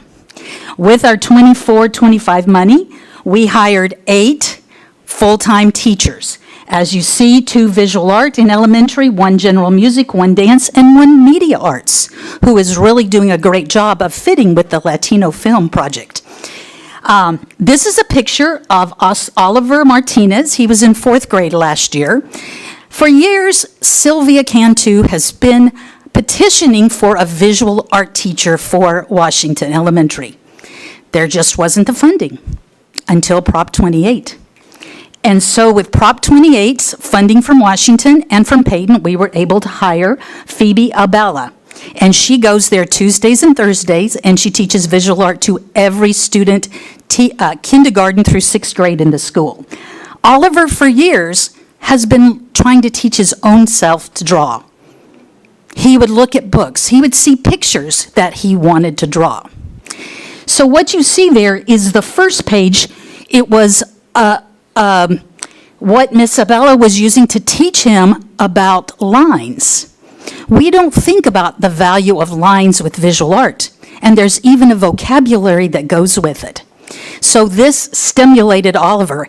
The second picture, which you can't see too well, is a beautiful Japanese garden. It was in a picture book that he had seen when he was in 2nd grade, and he wanted to draw it using all those lines. That was only his 2nd lesson.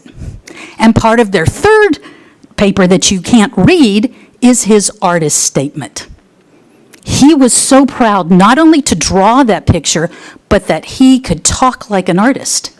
And he could explain to you what the vertical line was used for and what the horizontal was used for and how the colors accented everything. That's what's happening with our Prop 28 money. Now, the way the high school used their Prop 28 money is they hired full-time orchestra teachers. We had Amalia Medina Ramos, who was split between San Joaquin and Edison, but Edison hired full-time. And this April, her orchestra will be performing at Carnegie Hall. So that's what we've been doing with our 8 teachers. So we have added an additional 8,078 students above what our other teachers, normal teachers were teaching, the 11,265. So if you notice, quick math there, over 19,000 students received arts this past year. 3,712 of them got to see an arts teacher every week.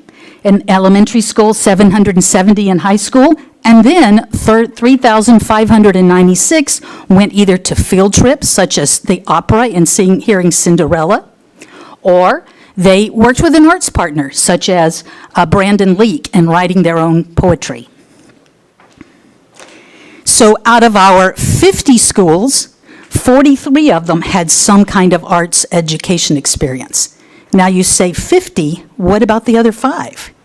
Well, with Prop 28, each charter school is considered its own LEA.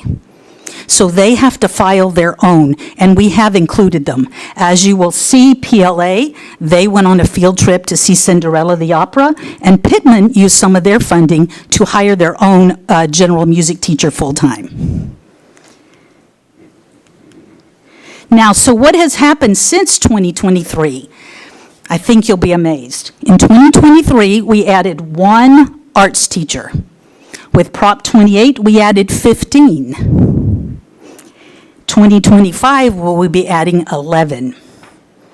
And since 2023, we have had 33 new arts programs. So what does that look like? And I know you can't see it too well, so I do have a better printout for you.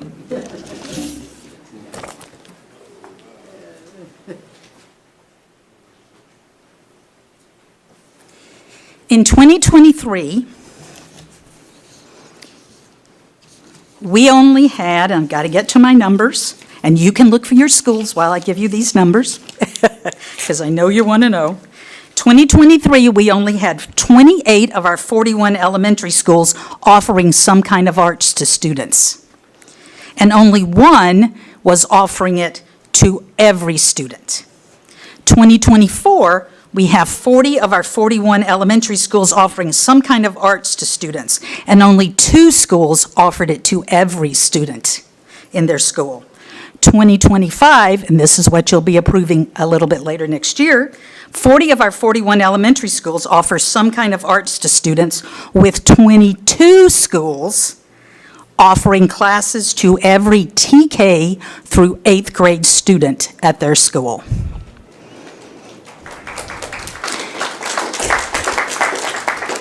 So that is our 24-25 report with a taste of our 25-26. Thank you, and any questions? Can you just tell me where Kennedy, I don't see Kennedy listed. Is there another sheet? Kennedy Elementary? Yes, it is. So the bottom half, if you look in 23, the bottom half, that's where the arts were. So they're not, unfortunately, in alphabetical order. We put them together as how they were through the years. But Kennedy offered music. And then in 2023, it did not, we weren't able to continue it, but in 24, we brought it back. Thank you for that. Mm-hmm. Any other questions for Ms. Woutman? And notice this is just elementary because that's been the bigger shift. Questions? It's okay, I like for you to look. Oh, go ahead. We have one question by Okay. Vice President I Colon. would just like to, not necessarily a question, but I would really like to see us do some more communications about how we're using this prop, because I was able to correct someone who had just thought we only offered music to Commodore. And I had to tell her, and this was just recently too, she's like, oh no, Commodore's the only school that offers music. And I was like, no, we do offer. She kind of like, I had to like really convince her. So it would be good to just, more videos about what our students are doing in the arts, because I think a lot of people do still have that perception of us not providing arts in schools. So We are, as you hear. Thank you. Good suggestion. Dr. Rodriguez? I also wanted to note that if you look at it, it is Prop 28, but it's also LCAP. So we actually have an LCAP goal number 3, which is based on passions, interests, and talents. So in 2024, of those 15 teachers that were hired, 6 of them were hired out of LCAP. And in 2025, of the 11, 5 were out of LCAP funding. So this is, again, we talk frequently about braided funding. So how can we effectively use all of our funding in order to support our goals? And as you noted, equitable access to the arts is one of our goals for every single child in the district. And so we do use Prop 28 well, but we also use LCAP funding, significant LCAP funding as well. Yeah, and that's, as you see, as I mentioned, or I saw, I went back, but yes, with Priority 26, making it equitable, we use both of them, and it truly was even being able to redirect and use our LCAP teachers, our arts teachers, a little bit more efficiently, that allowed us also to spread so big in 2024-25. So, any other questions? Trustee Flores? I would just like to throw out there the Mexican Heritage Center. We have an art gallery here in Stockton, and people travel from other cities to come and look at the art gallery. And so I would recommend that we use it more. Cindy's a great partner. Yep. We love Cindy at the Mexican Heritage Center. But we also would like to offer field trips for our students to come and take a look. And if you contact Gracie, she can let you know when is a good time to visit the center, because we have different art exhibits during different seasons. And the main one, the big one that is coming up, which is like September, October, November. So those would be good days to get students out there to know that we do have an art gallery here for them. Yes, it's a great partnership. They host our high school visual arts showcase every April, and they even make it a juried event. So great partnership there. All right, anything else? All right, seeing none, thank you so much, All right, Cindy. thank you. Thank you. Thank you. Okay, we need a motion for item 12.1 to approve the annual report. I motion to approve. Is there a second? I second. Discussion? Roll call vote. President Stevens? Yes. Vice President Colon? Yes. Clerk Donaire? Yes. Trustee Flores? Yes. Trustee Perez? Yes. Trustee Priest? Yes. Trustee Silva? Yes. Motion passes unanimously. Item 12.2, adoption of resolution number 25-21 proclaiming National Hispanic Latinx Heritage Month for September 15th, 2025 through October 15th, 2025. Is there a motion? Oh, I'll motion to approve. Stevens? Is I'll there a second. All right, second. Any discussion? What are we going to be doing to honor? Is that Mr. Klappenbach? Yes, and actually, I'm going to invite our Director of Curriculum and Professional Development, Ms. Melissa Seigers. So what our department does is we provide a poster that has a QR code to our K-8 and 9th through 12th resources. These are curriculum resources, links to our specific adopted curriculum that teachers could use, community resources such as field trips that sites can take, events that are going on, and so just resources that our sites can access, and then the sites take it upon themselves to use those resources or provide other things at their sites to celebrate the month. What is our district doing as a whole to promote it, besides just leaving it up to our school sites to do it?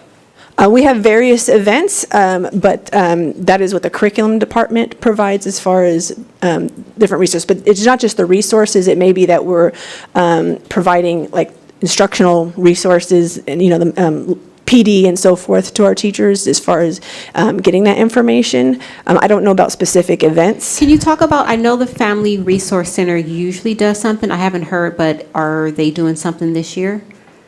I'll have to defer to the resource department. Oh, Dr. Rogers, sorry, I didn't see you there.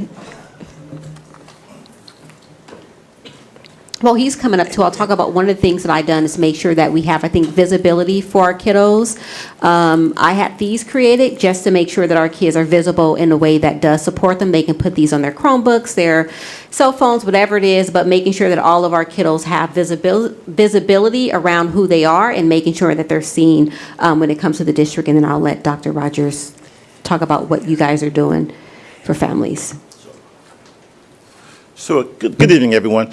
Right now, currently, I talked to our team, and we are putting together a Heritage Day where we will have a celebration at the Family Resource Center, and we will send out that information this week to ask people on volunteers and just assistance with resources and helping us host that event. So that will take place this week, where we will send the date out, have a save the date for everyone to attend.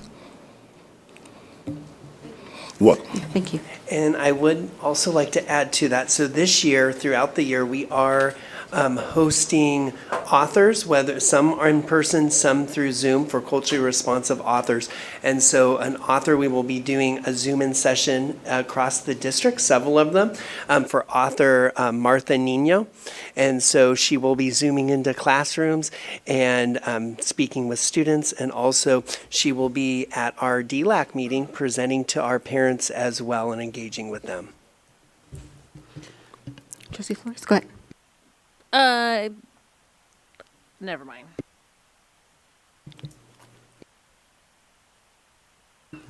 I just feel like it was just thrown together. Like, Dr. Rogers, all due respect, if we're barely going to put that together and we're signing something, we should have something planned. Ms. Cigars couldn't even give me, she just said many events, but I can't get nobody to tell me barely about one event that's barely in the process being put together. So I would like to suggest that we put more effort and thought into this month as well to recognize our culture.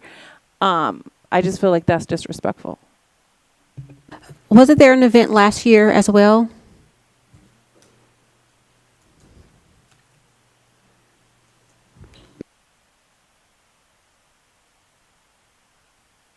It's already on the calendar and it's been sent out already.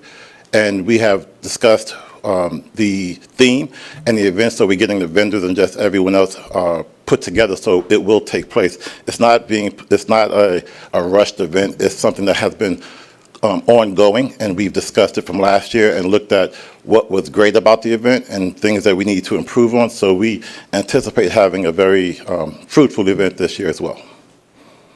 I know you mentioned Martha Nuno, but we also have Jose Hernandez, who is our astronaut from Stockton. And I'm sure we have some other Latino folks here in Stockton who would be great speakers to talk about our culture as well, to show our students that we do have Latino leaders.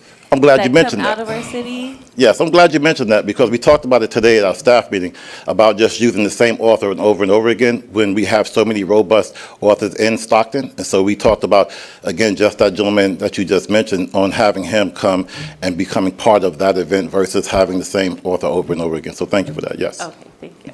That's no problem. Yeah, and I think we've done cultural events throughout the district. I know I attend the ones that you guys did, the one last year that you guys hosted. So it's not a first time for the events happening. This has actually been happening since we've been over at the Resource Center under Dr. Rogers and his team's leadership as well. Yes, each month we host a theme, and we're looking at just how do we schedule these throughout the year to represent all of the cultures that we have in the district. You know, we look at what are the underrepresented groups that we have, and asking ourselves, how can we highlight those individuals? Now, we have coffee hours that we do throughout the month, but we get feedback from those coffee hours on how we can best serve those other communities that are not being seen as much as the other ones. All right. Thank you all so much. You're welcome. All right. Moving on to a roll call vote. President Stevens? Yes. Vice President Colon? Yes. Clerk Donaire? Yes. Trustee Flores? Yes. Trustee Perez? Yes. Trustee Priest? Yes. Trustee Silva? Yes. Motion passes unanimously. Item 13.1, approval of the memorandum of understanding between the Stockton Unified School District and the Stockton Teachers Association for extension of the 22-25 collective bargaining agreement. Is there a motion? Motion to approve. Is there a second? A second. Discussion? Roll call vote? President Stevens? Yes. Vice President Colon? Yes. Clerk Donaire? Yes. Trustee Flores? Yes. Trustee Perez? Yes. Trustee Priest? Yes. Trustee Silva? Yes. Motion passes unanimously. Item 13.2, approval of the internship memorandum of understanding between Loyola Marymount University Teacher Education Credential Program University for the Human Resources Department. Is there a motion? Motion to approve. Is there a second? I'll second. Discussion? Roll call vote? President Stevens? Yes. Vice President Colon? Yes. Clerk Donaire? Yes. Trustee Flores? Yes. Trustee Perez? Yes. Trustee Priest? Yes. Trustee Silva? Yes. Motion passes unanimously.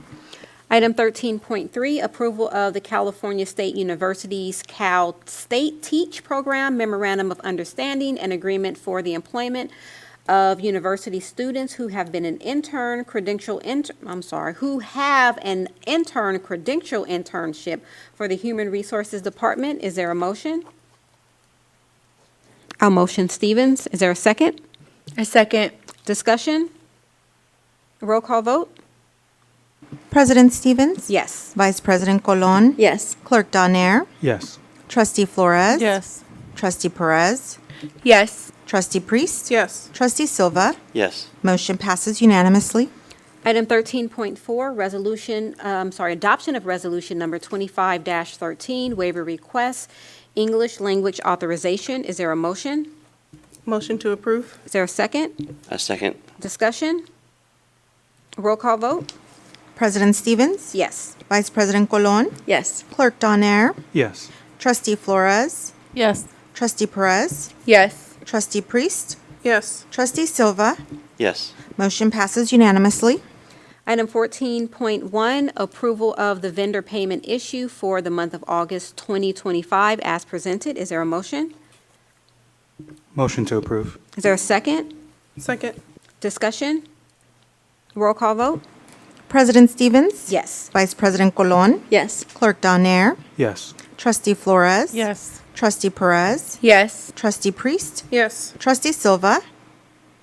Yes. Motion passes unanimously. Item 14.2, approval of the 24-25 unaudited actual report. And I would like to call up Dr. Michelle Huntoon to the podium.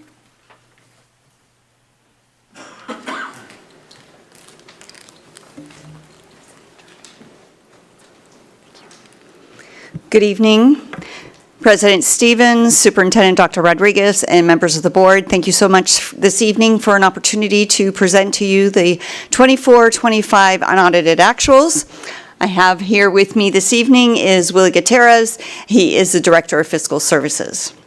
I want to take a moment to thank all of the staff that really worked hard as a team to put this together. And it really was a team effort. And there's a few people in the audience I'd like for them to stand. Victoria and Sofima, thank you so much.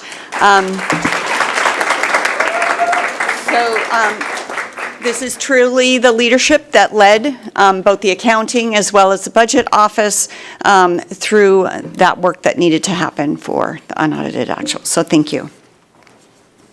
So, okay, I watched intently how to use this evening. Oh, I did it. Okay, so as we are rising stronger together, and it's, you know, as we've heard the theme this evening, it does take a team as we're all rowing in the same direction, all headed north. And it takes not just out at the sites, we know that it's a district office, and all of the departments within the office. We have here with us technology, we have transportation, budget, accounting. It's all of us working to ensure that we are going to be stronger together. And so the unaudited actuals, what is that? And it really is looking at a compilation of a full year of financial transactions for both revenues and expenditures. And so for this period, it is July 1st, 2024 through June 30th, 2025. it is a mandated statutory report that comes to the board, required to come to you on or before September 15th, which we have met that date. It is September 9th. From this point, it's submitted to the San Joaquin County Office of Education. So let's take a look at some of the revenues. And so what you see here, we are demonstrating both for unrestricted as well as restricted. We're looking at where were we at the estimated actuals and where we ended up with unaudited actuals. And so I'm going to focus on unaudited actuals this evening. We did have an increase in our revenues between our estimated actuals and our unaudited actuals of $7 million, and that was primarily due to interest in our local revenues. But when we look at all of the funding that comes into unrestricted, we see that 93% of our funding actually comes in our LCFF. So that is primarily our funding source that comes into unrestricted. Now let's shift for a moment to restricted. Again, looking at estimated versus unaudited. And we see that we had a reduction in those two periods. And it was about $5.5 million. And that was contributed to deferred revenue. And what that is in order for us to recognize revenues on the restricted side, for those grants that we are receiving, if we have not spent them, then it doesn't allow us to earn. We haven't earned them, and we therefore cannot recognize them. And so those dollars are now available in the current year of 25-26, and so those dollars will go into an availability for them in this year. So now let's look at expenditures, same format. And so let's look at the unrestricted unaudited actuals. We see that there was an increase between our estimated actuals and unaudited actuals. Primarily, that increase resides in classified, certificated, and benefits. And so we're seeing that those were primarily the increases. And those increases were from increases for 24-25, there was a 4% increase. There was a change for STA, there was a change in the daily rate to the per diem rate, and we also saw increases on the unrestricted side as it relates to the expiration of the ESSER funds. And so that's where you're seeing those increases change between those two periods of time. Now, as we look at the restricted side, again, focusing on the unaudited actuals, we did see, again, a reduction of about $3.4 million between those two periods of time. And that was, again, those expenditures didn't come to fruition during that time period as anticipated, and so we are seeing that coming in as a reduction. Okay.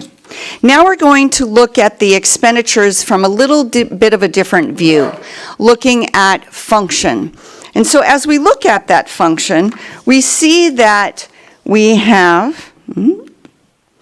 looking at it by instruction, pupil services, plant services, and we can see that our instruction is coming in at about 66% in totality. That $832 million is the combination of both our unrestricted and our restricted expenditures. And so that's where that number comes from. But it is our instruction and our plant services that are the two higher percentage increases or percentages that we're seeing here. So obviously our instruction, but when we look at plant services, what is that? That includes maintenance and operations. It includes our facilities to ensure that our classrooms are safe, clean, and ready for our students to learn. Okay, so if you think back maybe a couple of years in the prior years, the CEA, which is something that not just Stockton Unified has tried to meet this and has maybe not in prior years, districts across the state are having difficulty meeting this, but I am happy to report that we did make it at 56%. So this year we are golden. Yeah. Okay, so now we're going to go to our ending balance.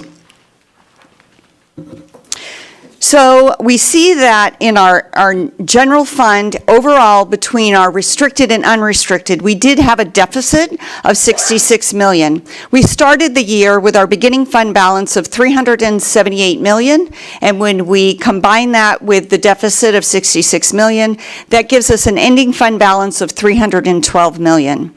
How is that split between our restricted and unrestricted? So about 35% of that is in unrestricted at $108 million. And on our restricted side, that came in at $203 million, and that's about 65% of the ending fund balance. So with that, that concludes our presentation for the unaudited actuals.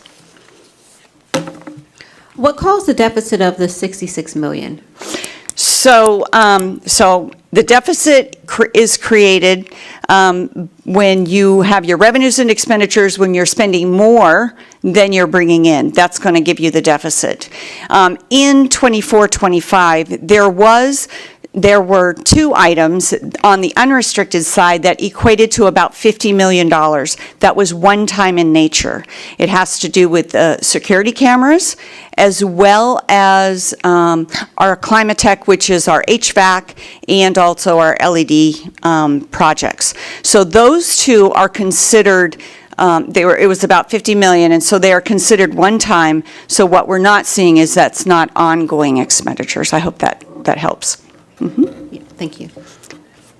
And I have someone here to, if I can't answer, hopefully someone else can. Will you just explain the executive summary that you did, because they may not be used to seeing that executive summary in the big packet? Okay, thank you. And so you did see, it's kind of an introduction at a global level for the board and community to be able to see what is really included in the unaudited actuals. And so it gives you some of those highlights in each of those categories. And so that's what you're seeing. Also, if there is something different that the board would like to see in that executive summary, we are open to that as well. But it really is something to help to provide a little bit more context. There's a lot of numbers, there's a lot of pages, and so it's nice to be able to have a summary of what is actually included in the report.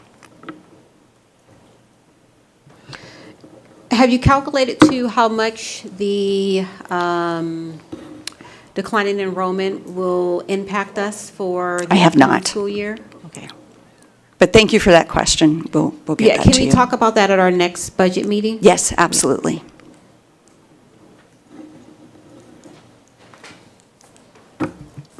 Any other questions? And are we expecting any fallout regarding funding? Any fallout in terms of reduction? Mm-hmm. Outside of one-time funding? We will, so our next reporting period is first interim. We've already started working on the components and the different aspects of the budget. First and foremost, we're looking at positions, filled and unfilled, and that's already started. But we'll be recalculating the LCFF, which takes into consideration our enrollment. So we know that we have our census day coming up the beginning of October, and then we will take a look at that and how that's going to potentially impact our LCFF. And again, our largest funding source on the unrestricted side.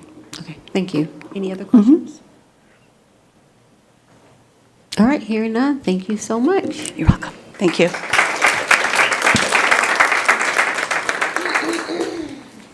All right, so we do need a motion for 14.2.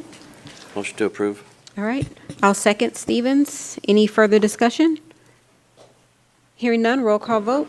President Stevens? Yes. Vice President Colon? Yes. Clerk Donaire? Yes. Trustee Flores? No. Trustee Perez? Yes. Trustee Priest? Yes. Trustee Silva? Yes. Motion passes 6-1, with Trustee Flores voting no. Item 14.3, adoption of resolution number 25-10 to adopt the appropriations limit recalculation and the 24-25 estimated appropriations GAN limit. Is there a motion? I'll make the motion to approve. Is there a second? I second. Any discussion? Roll call vote? President Stevens? Yes. Vice President Colon? Yes. Clerk Donaire? Yes. Trustee Flores? Yes. Trustee Perez? Yes. Trustee Priest? Yes. Trustee Silva? Yes. Motion passes unanimously. Item 14.4, approval of the notice of completion for the Arthur Coleman Jr. Admin Complex Renovation Project, RFP Q 10-60. Is there a motion? Motion to approve. I'll second Stevens. Any discussion? Hearing none, roll call vote? President Stevens? Yes. Vice President Colon? Yes. Clerk Donaire? Yes. Trustee Flores? Yes. Trustee Perez? Yes. Trustee Priest? Yes. Trustee Silva? Yes. Motion passes unanimously. Item 14.5, approval of additional services to the agreement of architectural and engineering services for Architecnica for the playground replacement project at Elmwood Elementary. Is there a motion? Motion to approve. Is there a second? I'll second Stevens. Any discussion? Hearing none, roll call vote? President Stevens? Yes. Vice President Colon? Yes. Clerk Donaire? Yes.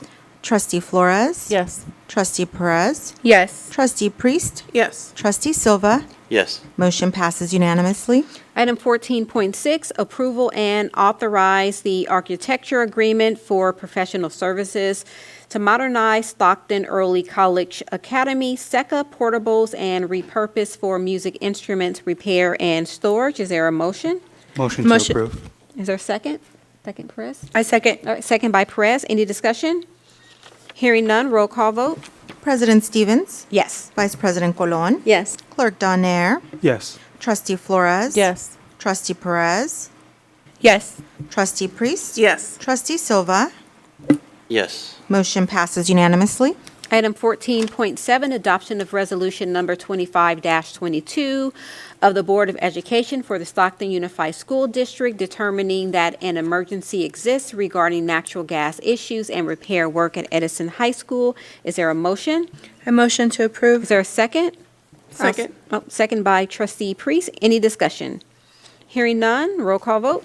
President Stevens? Yes. Vice President Colon? Yes. Clerk Donaire? Yes. Trustee Flores? Yes. Trustee Perez? Yes. Trustee Priest? Yes. Trustee Silva? Yes. Motion passes unanimously. Item 15.1, student expulsion C-1. Is there a motion? Motion to approve. There a second? I second. Roll call vote? President Stevens? Yes. Vice President Colon? Yes. Clerk Donaire? Yes. Trustee Flores? Yes. Trustee Perez? Yes. Trustee Priest? Yes. Trustee Silva? Yes. Motion passes unanimously. Item 15.2, student expulsion CC-2. Is there a motion? Motion to approve. Is there a second? I second. Roll call vote? President Stevens? No. Vice President Colon? Yes. Clerk Donaire? No. Trustee Flores?